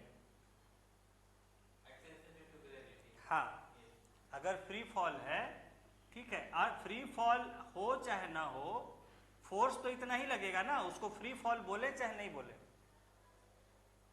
ये फोर्स जो अर्थ लगाएगा वो तो वही रहेगा ना. अब वो बाकी दूसरा फोर्स लग रहा है उसका अब देखेंगे, बाकी जो चीज हो, लेकिन यहाँ जो कह रहे हैं कि अगर फ्री फॉल हो रहा है, ये तो फ्री फॉल के लिए आपको लिखाया ना, फॉलिंग टू अर्थ, तो इसी इक्वेशन को हम लिख सकते हैं कि mg, एक तरफ जो आया mg इक्वल्स दूसरी तरफ क्या आया था, gmm बाई डी स्क्वायर, ठीक है। और यहाँ d जो है ये क्या हो जाएगा, d इसको हम लिख सकते हैं r स्क्वायर, जो अर्थ का रेडियस हो जाएगा, क्योंकि अगर हम यहाँ 10 मीटर 50 मीटर 1 किलोमीटर ऊपर से गिर रहा है और यहाँ 6400 किलोमीटर है, इसके कंपैरिजन में है कुछ नेग्लिजिबल है, तो इसलिए इसको हम अर्थ का रेडियस ही मान के चल सकते हैं, अर्थ के नजदीक के जो ऑब्जेक्ट्स हैं उनके लिए। तो उसका डिस्टेंस, दोनों का डिस्टेंस का स्क्वायर लेना है। हाँ, दो ऑब्जेक्ट के डिस्टेंस, दोनों के बीच का जो डिस्टेंस है, दोनों के बीच का, तो फिर सर सिर्फ r क्यों लिए, r का स्क्वायर क्यों लिए? अरे आप यहाँ 1 किलोमीटर ऊपर हैं, यहाँ आकाश में आप हैं, ठीक है, हाँ, तो आपके और अर्थ के बीच में डिस्टेंस कितना होगा, हमारा अर्थ के बीच हाँ 1 किलोमीटर। अरे एक सेंटर से लिया जाता है, डिस्टेंस फॉर्मूला क्या बताए थे, डिस्टेंस बिटवीन देयर सेंटर्स, जब डिस्टेंस लेते हैं सेंटर से लिया जाता है, हाँ, तो अर्थ से सेंटर से हमारा डिस्टेंस कितना है, 6400 किलोमीटर तो रेडियस हो गया और प्लस 1 किलोमीटर यहाँ हो गया, तो 6401, इसको आप 6401 लीजिए चाहे 640 लीजिए, कोई फर्क पड़ रहा है, नहीं फर्क पड़ रहा है, लगभग वैल्यू सेम आएगा, तो इसीलिए इसको हम 1 किलोमीटर को इग्नोर कर देते हैं, तो वहां सिंप्लीफाई हम कर देते हैं अर्थ का रेडियस के बराबर r स्क्वायर, ठीक है। तो ये ऐसी चीजों के लिए है कि जहां 1 या 10 या 20 हो, ठीक है, वहां के लिए है कि मान लीजिए कोई 20 किलोमीटर से भी गिर रहा है तो हम यही मान के चल सकते हैं, वहां वैल्यू लगभग सेम आएगा, बहुत फर्क नहीं पड़ेगा, लेकिन ज्यादा दूरी होगा तो वहां हमें फिर वैल्यू उसका यहाँ जोड़ना पड़ेगा इसमें, ठीक है। तो हम अर्थ के आसपास की चीजों के लिए ले रहे हैं, आकाश से आती हुई चीज के लिए नहीं मान के यहाँ चल रहे हैं। तो यहाँ हमने देखा कि जो अर्थ पर गिर रहा है तो उसको हम लिख सकते हैं gmm बाई आर स्क्वायर, हाँ हाँ हाँ, नहीं वहाँ चेंज हो जाएगा, ये इसलिए हम यहाँ अर्थ का रेडियस r के बराबर यहाँ डिस्टेंस मान लेते हैं कि आज कोई आदमी है, कोई आकाश से चिड़िया गिर रही है, कोई बॉल गिर रहा है, तो उसके और अर्थ के बीच की डिस्टेंस को अर्थ का रेडियस ही हम लोग लेके चलते हैं, तो यहाँ दोनों तरफ m और m कैंसिल हो जाएगा, ठीक है। तो g का वैल्यू क्या निकल के आ जाता है, g equals gm by R square, जो कि सब चीजें यहाँ पर कांस्टेंट है, अर्थ का मास, अर्थ का रेडियस और ये ग्रेविटेशनल कांस्टेंट, ठीक है। तो यानी g का वैल्यू एक कांस्टेंट होता है फॉर फ्री फॉल, ठीक है, और इसका वैल्यू आपको क्या निकल के आ जाता है, 9.8 मीटर पर सेकेंड स्क्वायर, जो भी एग्जैक्ट वैल्यू है, हाँ, ठीक है, इसको कैलकुलेट करेंगे तो उतना आ जाएगा, हाँ, ठीक है, इसको लिख लीजिए ये इस तरह से डेरिवेशन को, जो आपको क्या लिखे, F इक्वल्स mg, ठीक है, तो देयरफॉर mg इक्वल्स, जैसे यहाँ लिखा वैसे लिखिए, mg equals gmm by D square, mg equals,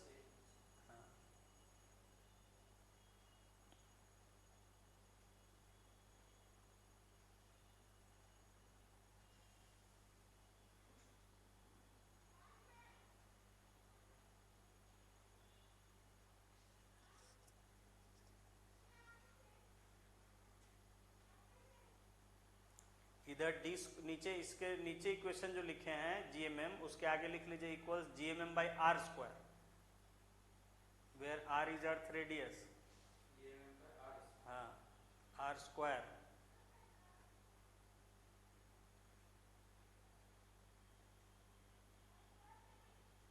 mg equals gmm by R square,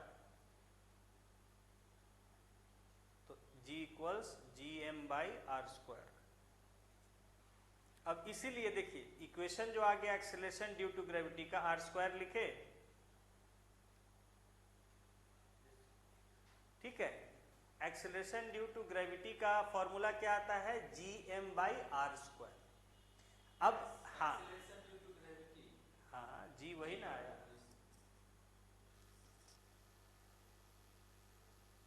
तो आपसे जो सवाल आता है कि क्या एक्सेलरेशन ड्यू टू ग्रेविटी जो है वो कांस्टेंट है? तो r जब कांस्टेंट नहीं रहेगा तो एक्सेलरेशन ड्यू टू ग्रेविटी कैसे कांस्टेंट रहेगा? आपको पता है कि अर्थ जो है वो स्फेयर नहीं है, वो सर्किल नहीं है। कैसा है? एग की तरह है, एलिप्सॉइड बोलते हैं। तो वो ऊपर से चपटा है जैसे अंडा होता है, बीच में ज्यादा चौड़ा है।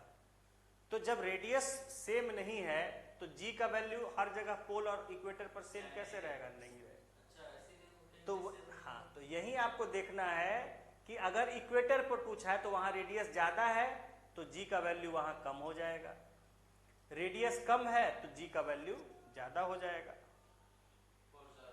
हाँ, तो यही इसी से आपको ऑब्जेक्टिव क्वेश्चन बनाना है।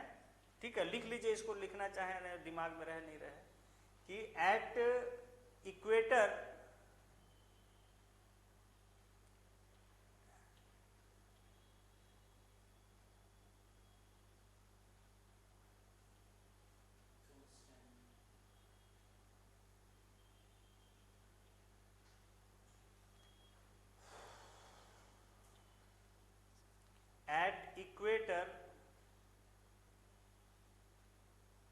the radius of earth is more, the radius of earth is more, so value of g will be less, so value of g will be less,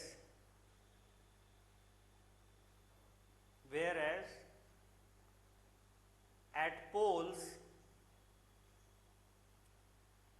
the radius of earth is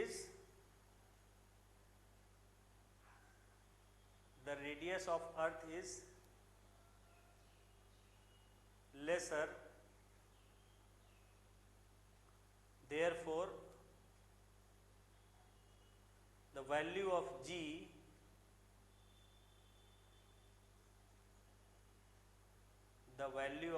will be higher।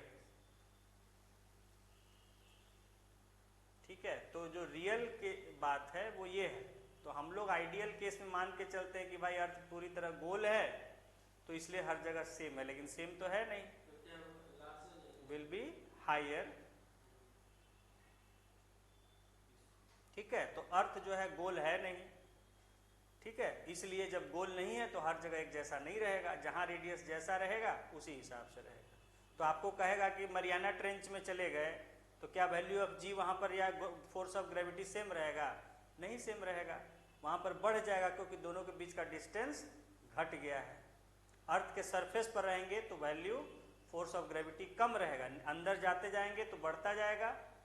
वो actual equation से देखना पड़ेगा क्योंकि वहां पर फिर अर्थ का मास, effective मास कहते हैं, वो भी घटता जाता है जो आप पर फोर्स ऑफ ग्रेविटेशन लगाता है।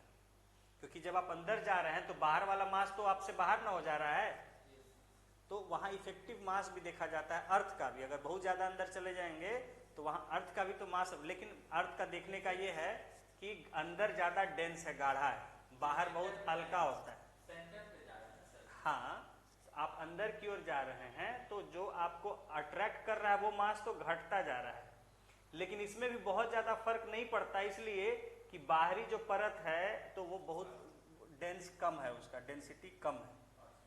समझ गए? अंदर ही जो है वो ज्यादा डेंस है, लेकिन बहुत ज्यादा अंदर चलिएगा तो उसमें भी फर्क पड़ जाएगा।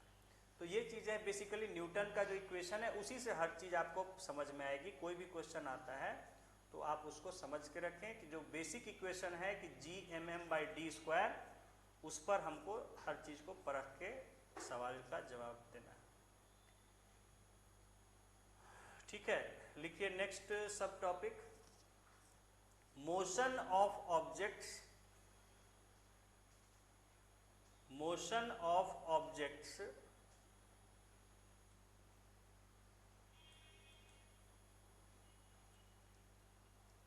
ड्यू टू अर्थ्स ग्रेविटी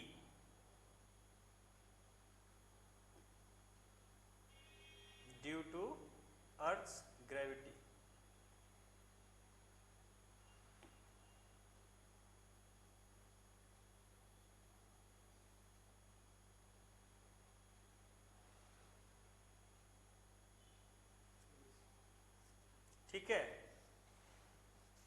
तो देखिए गैलीलियो जो साइंटिस्ट था, तो उसने इटली का जो टावर ऑफ पीसा है, लीनिंग टावर ऑफ पीसा, झुका हुआ है, थोड़ा झुका हुआ क्यों है? बनाने के बाद जमीन धंस गई थी, हाँ, इसलिए एक तरफ को झुक गया था। वो ऐसा नहीं कि झुका हुआ बनाया था, बनाया सीधा ही था, हमेशा आदमी सीधा ही बनाता है।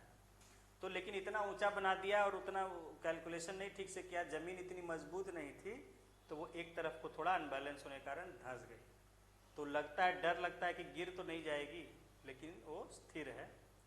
तो उसको लीनिंग टावर ऑफ पिसा है, वंडर्स ऑफ वर्ल्ड में आता है, दुनिया के आश्चर्यों में आता है। झुका हुआ, अरे पहले मतलब बनाने के कुछ ही साल बाद, आज का नहीं, बहुत पहले का बना हुआ है। हाँ, कुछ साल बाद वो फिर झुक गया था, तो इसलिए लीनिंग टावर ऑफ पिसा। तो वहां से जो है गैलीलियो ने कई ऑब्जेक्ट्स को गिराया था दिखाने के लिए। हाँ, अभी भी जाते हैं लोग घूमने, चढ़ते हैं सब। तो वहां से अलग अलग उसने ये साबित, उस समय लोग ये नहीं समझ पाते थे, उनको लगता था कि अगर खोखला चीज है तो धीरे धीरे गिरेगा। अरे टावर मतलब कोई भी ऊंची बिल्डिंग को टावर कहा जाता है, जानिए। हाँ, नहीं, टावर किसी भी, देखिए जाइए बोरिंग रोड, सब बिल्डिंग का नाम है, ये टावर, वो टावर, कुमार टावर, ये टावर, ट्विन टावर्स, है ना। टावर का मतलब कोई ऊंची बिल्डिंग। तो वहां से उसने खोखली चीजों को, भारी चीजों को गिरा के दिखाया। तो लोगों को लगता था ज्यादा भारी चीज होगा तुरंत गिर जाएगा, जल्दी गिर जाएगा, है ना। क्वेश्चन आप लोग से पूछा जाता है। हल्का चीज होगा, जो खोखला चीज होगा, वो कम धीमे, मतलब बाद में गिरेगा, ऐसा लोग को लगता था। आम आदमी तो भाई अपने हिसाब से सोचता है, उसको लगा अगर 1 किलो का सामान गिराएंगे तो बाद में पहुंचेगा, 10 किलो का सामान गिराएंगे जल्दी पहुंच जाएगा, 20 किलो का गिराएंगे और जल्दी गिर जाएगा। लेकिन वहां से कई चीजों को गिरा के दिखाया गैलीलियो ने कि चाहे वो खोखली हो, चाहे ठोस, हल्की हो, चाहे भारी, सारी चीजें एक ही साथ गिरती।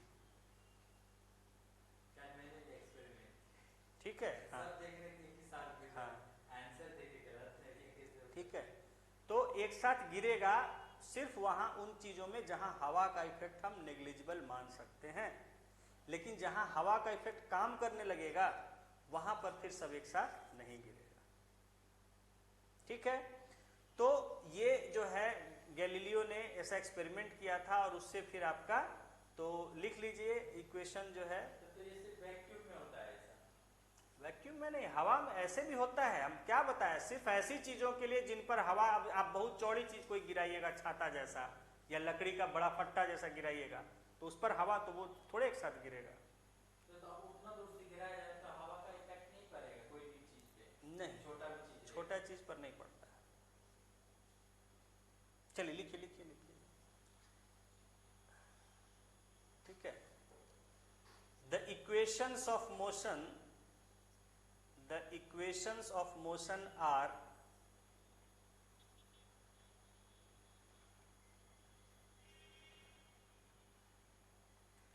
first v equals u plus at, ये सब तो पढ़े होंगे, u plus at, ठीक है। जहां v क्या है, फाइनल वेलोसिटी है, u initial velocity, a acceleration है, t टाइम है। फर्स्ट इक्वेशन है मोशन का। सेकेंड इक्वेशन क्या है, s equals ut plus half at square, लिखिए ut plus half at square, ठीक है। और थर्ड इक्वेशन है v square equals u square plus 2as।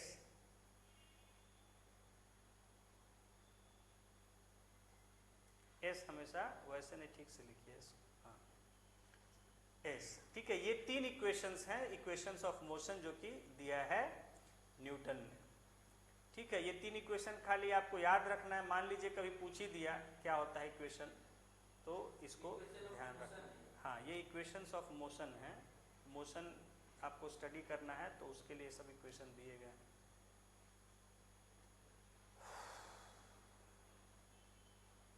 ठीक है, तो लिखिए in these equations equations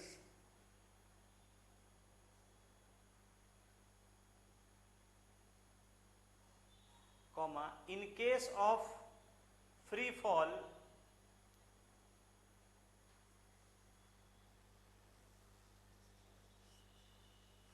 in case of free fall हाँ A equals G, A equals G, ठीक है, A इक्वल्स जी, ठीक है। तो बस ये हो जाएगा कि A की जगह यहाँ G आ जाएगा जब फ्रीली फॉलिंग केस होगा तो हाँ। तो अगर पूछा जाए ऊपर से गिराया जा रहा है तो क्या वेलोसिटी होगा, तो बस A की जगह आपको G जाए वहाँ वैल्यू डाल देना है, ठीक है। तो क्लियर हो गया, जो इक्वेशन ऑफ मोशन है वही है, बस फ्री फॉल में जो एक्सेलरेशन का वैल्यू हो जाता है ड्यू टू ग्रेविटी G, तो आप G का वैल्यू वहां डाल के जो भी कैलकुलेशन करना है वो आप कर सकते हैं, ठीक है। नेक्स्ट है मास, नेक्स्ट सब topic mass.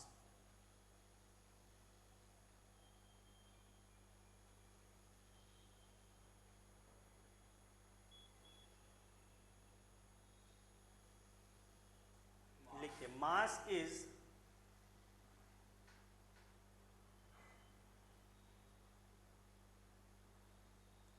the measure of substance, measure of substance full stop। यानी मास क्या कहते हैं कि कितना कोई भी मैटर है, मैटर का अमाउंट लिख लीजिए, it is also called amount of substance, it is also called amount of substance. तो कितनी मात्रा में है कोई सब्सटेंस, कोई चीज कितना, उसका मात्रा बताता है मास, ठीक है। ये आप बेसिक डेफिनेशन पढ़े होंगे मास का। यहां लिखिए mass is also the measure of, also the measure of inertia of an object, of inertia of an object। मास को फिजिक्स में हम क्या कहते हैं कि ये इनर्शिया का भी मेजर होता है, किसी चीज में कितना इनर्शिया है ये भी बताता है मास।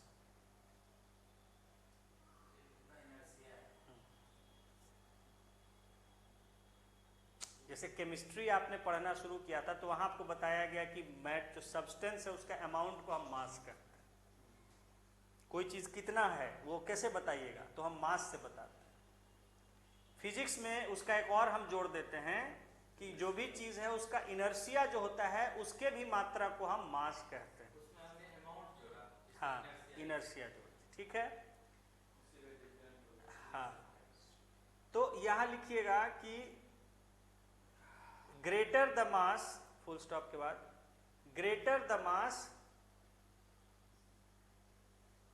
Greater the mass greater the inertia, comma greater the inertia, यानी जितना मास बढ़ेगा उसका इनर्शिया उतना ही बढ़ता जाएगा।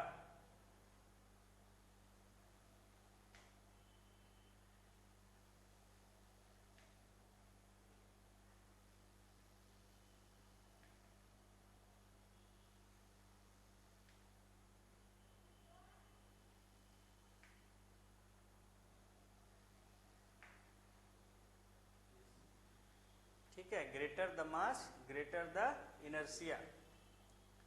लिखिए it full stop, it remains the same,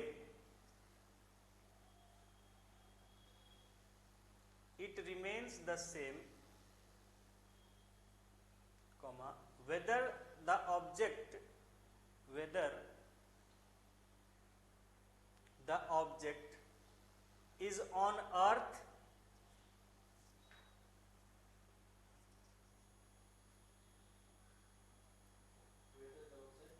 is on earth, comma the moon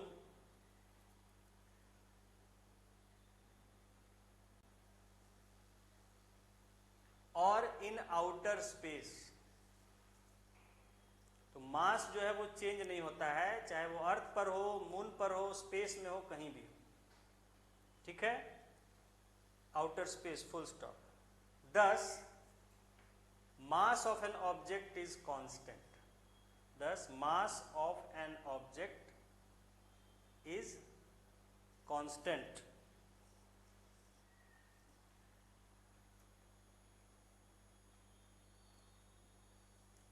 And does not change from place to place.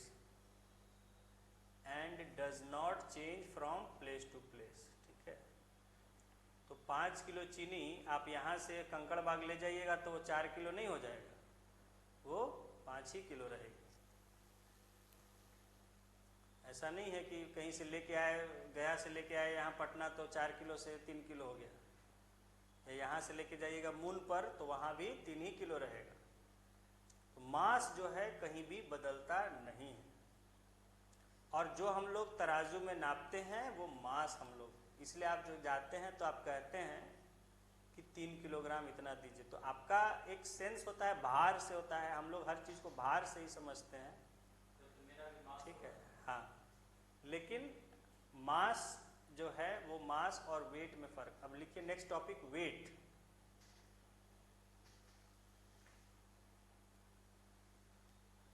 हम लोग मास और वेट को एक ही कर देते हैं, आम जनता नहीं समझ पाती है फर्क दोनों में। वेट, ठीक है, लिखिए, we know that Earth attracts every object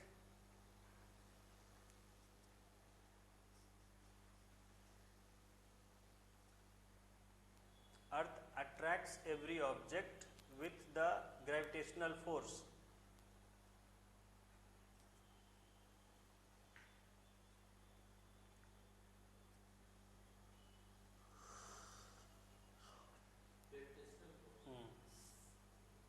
Gravitational force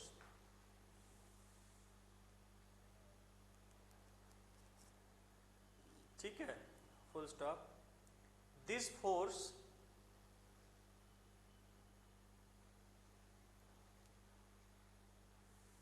is simply given by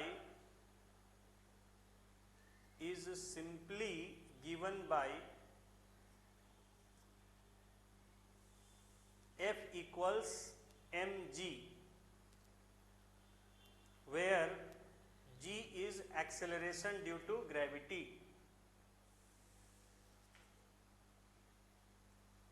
Acceleration due to gravity.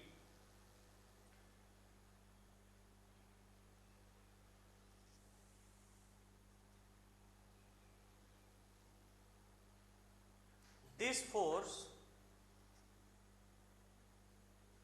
force is called the weight of an object. Called the weight of an object.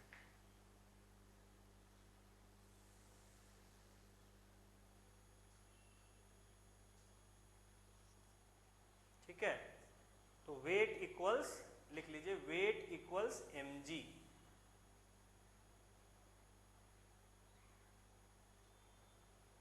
mg, ठीक है,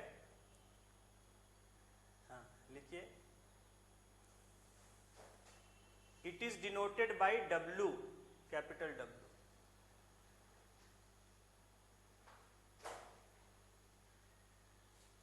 It is denoted by capital W.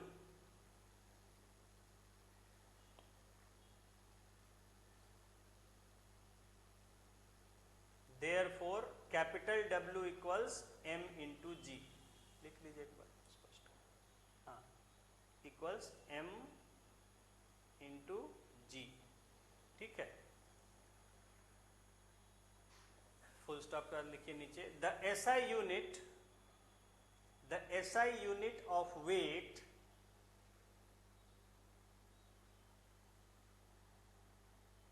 is same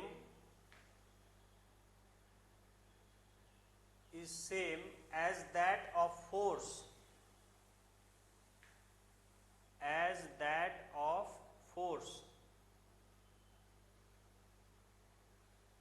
that is Newton.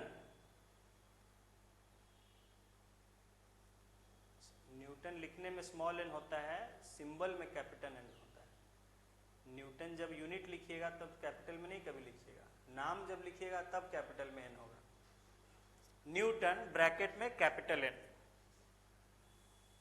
ठीक है, जब आप उसका symbol है वो capital N, ठीक है, full stop. The weight is a force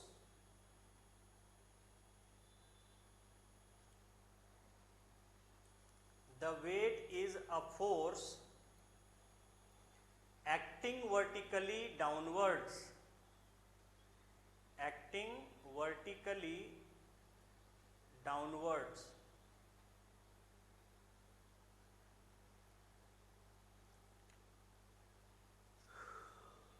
Full stop.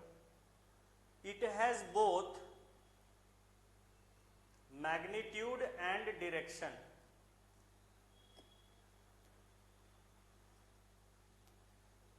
Magnitude and direction. Next paragraph. We learned that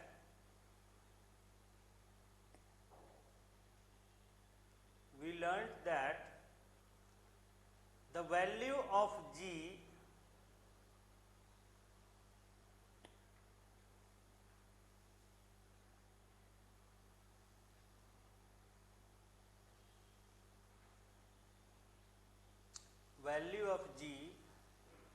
changes at poles and equator.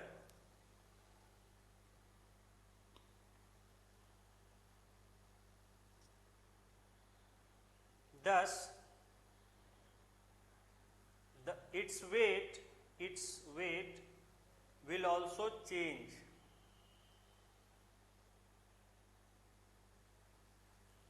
at poles and equator. At poles में bracket में देखिए, poles पर क्या देखे थे, poles पर कोई भी हो पोल्स पर आपने देखा था रेडियस कम हो गया तो फोर्स क्या होगा, ज्यादा हो जाएगा। तो फोर्स ज्यादा हो जाएगा इसका मतलब वेट ज्यादा हो जाएगा, फोर्स ही वेट है। तो पोल्स पर ब्रैकेट में लिख लीजिए हायर, हाँ, एंड इक्वेटर पर लिख लीजिए लोअर, ठीक है। तो इसलिए वेट जो है, मास नहीं, देखिए इसलिए फर्क समझिएगा, हाँ। तो आपका जो वेट है वो आपका पोल्स पर जाएंगे तो वेट क्या होगा, बढ़ जाएगा, और इक्वेटर पर जाएगा तो क्या होगा, कम हो जाएगा। मास चेंज होगा, मास चेंज नहीं होगा, मास कहीं भी चेंज नहीं होता है, mass is a universal constant. हाँ, लेकिन आप जो 3 kg वेट मेजर करते हैं वो चूंकि आप वेट से मेजर करते हैं, समझ गए, तो वहां जब आप जो तराजू में अगर नापिएगा तो वहां जाके चेंज हो जाएगा वहां तराजू में, क्योंकि आप मास नहीं मेजर करते हैं तराजू से, आप वेट मेजर करते हैं। लेकिन ऐसे जगहों पर जहां जी का वैल्यू सेम रहता है, हम तो पोल्स पर नहीं जाते हैं, हम तो यहीं बिहार, पटना, दिल्ली, यही इतने भारत में ही रहेंगे, तो भारत में लगभग सेम रहता है जी का वैल्यू, तो हम उसके वेट से ही उसका मास को लेके चलते हैं बराबर, समझ गए, क्योंकि इंडिया में वेट नहीं बदलेगा बहुत। लेकिन इंडिया से आप उधर स्वीडन चले जाइएगा, वहां फर्क पड़ जाएगा। हाँ, अलग क्या रहेगा, वहां के हिसाब से वहां का बटखरा बना रहता है, और क्या, अरे यूनिट तो वही रहेगा, उसका मेजरमेंट वहां एडजस्ट किया रहता है, वैल्यू जो है। तो इस तरह से हम देखेंगे कि हम वेट से एक्चुअली जो हम आम जीवन में चीजें दुकान से खरीदते बेचते करते हैं, तो वहां एक्चुअली हम वेट उसका नापते हैं, देखते हैं सामान रखता है किसी चीज के ऊपर तो वो वेट उसका मेजर करता है। मास को नापने के लिए अलग यूनिट होता है, वो वहां उसका मोल्स, वो मॉलिक्यूल देखता है कितना अमाउंट है, वो अलग होता है उसका। तो जो नहीं, पोल साइड भी यही तराजू ही बटखरा यूज होता है, वो वहां के हिसाब से होता है, नहीं समझे। जो स्वीडन में आदमी है वो तो इंडिया नहीं आ रहा है, वो तो वहीं अपना खरीद बिक्री कर रहा है, तो वहां वो अपने ही हिसाब से वहां यही बटखरा वहां नाप रहा है तो वही काम करेगा। लेकिन वो सामान जो अगर वहां 5 किलो चीनी लिया है और उसको यहाँ आके नापेगा, यहाँ आके, तो वो बदल जाएगा, हो सकता है कि उसका 4.5 किलो यहाँ वेट निकले। हाँ समझ गए। वहां वो जब तक रहेगा तो वहां यही 5 किलो का बटखरा से नापेगा तो वहां भी 5 किलो उसको मिलेगा सामान। लेकिन वो जितना दिया सामान वहां उसको यहां लाके नापेगा तो वेट चेंज हो जाएगा। जब तक वहां का वहां है, यहां का यहां है, तब तक ठीक है, कोई दिक्कत नहीं। अदला बदली कीजिएगा तो बदली हो जाएगा। ठीक है, ये क्लियर हो गया। हाँ लिखिए आगे।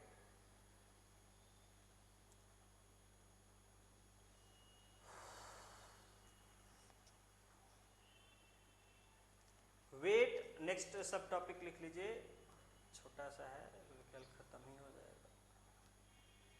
थोड़ा सा बचेगा। Weight of objects on moon,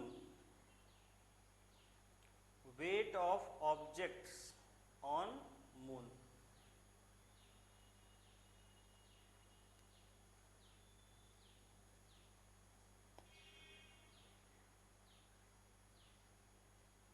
कई बार आपको सवाल इसका आता है कि भाई मून पर आपका क्या वेट होगा। हाँ, क्यों 6 हो जाता है? है? हाँ, ग्रेविटी वहां पर कम है। लिखिए, the weight of an object, the weight of an object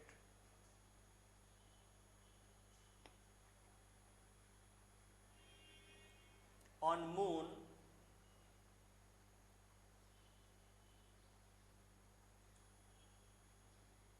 is the force with which the moon attracts that object,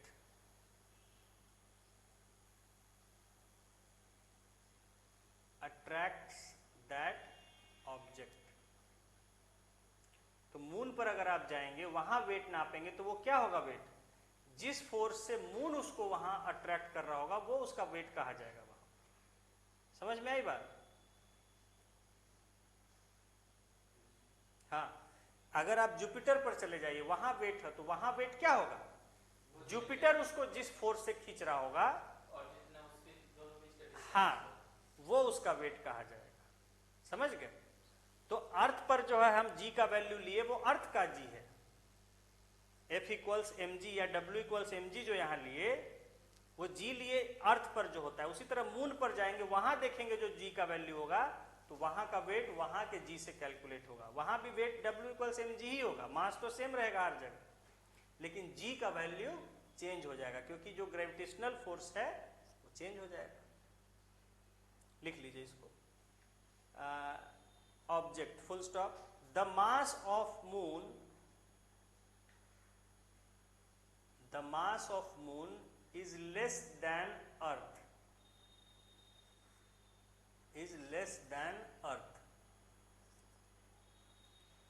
full stop. Due to this, comma, the moon exerts lesser force of attraction on objects,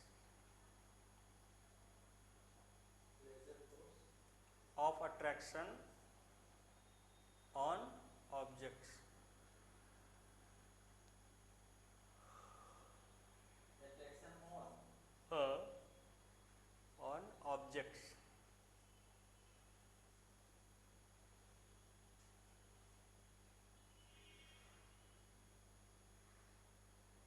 by full stop, by calculations,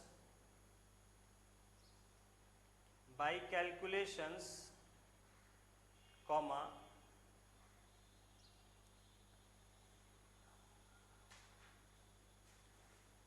it has been found out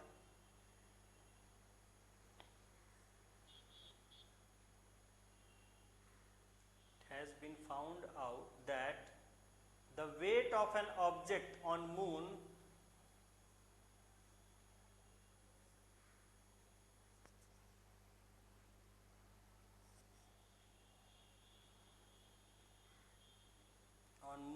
on the moon is 6 times lesser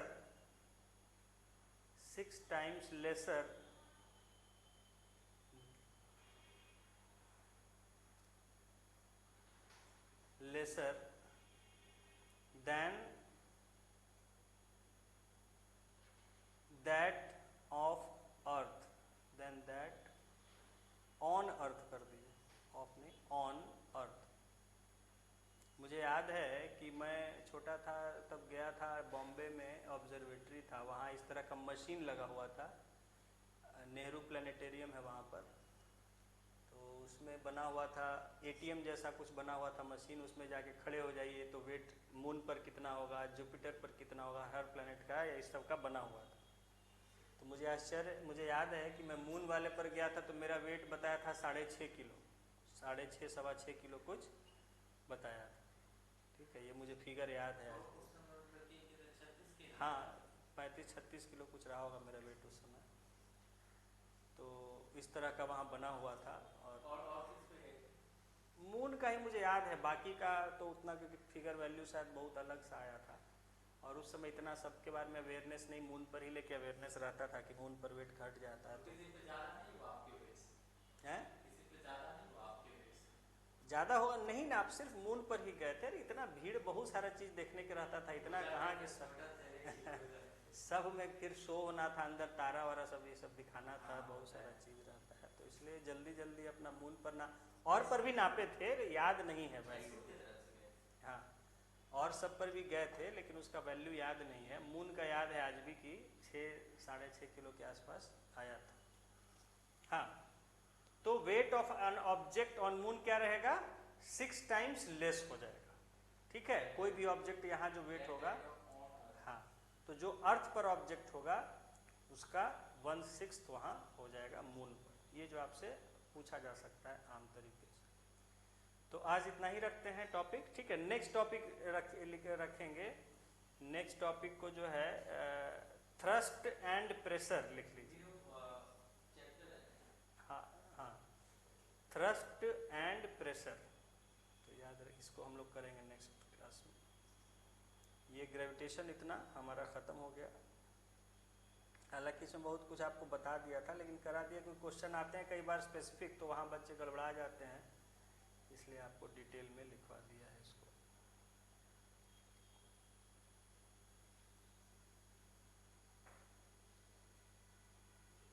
next topic रहेगा thrust and pressure.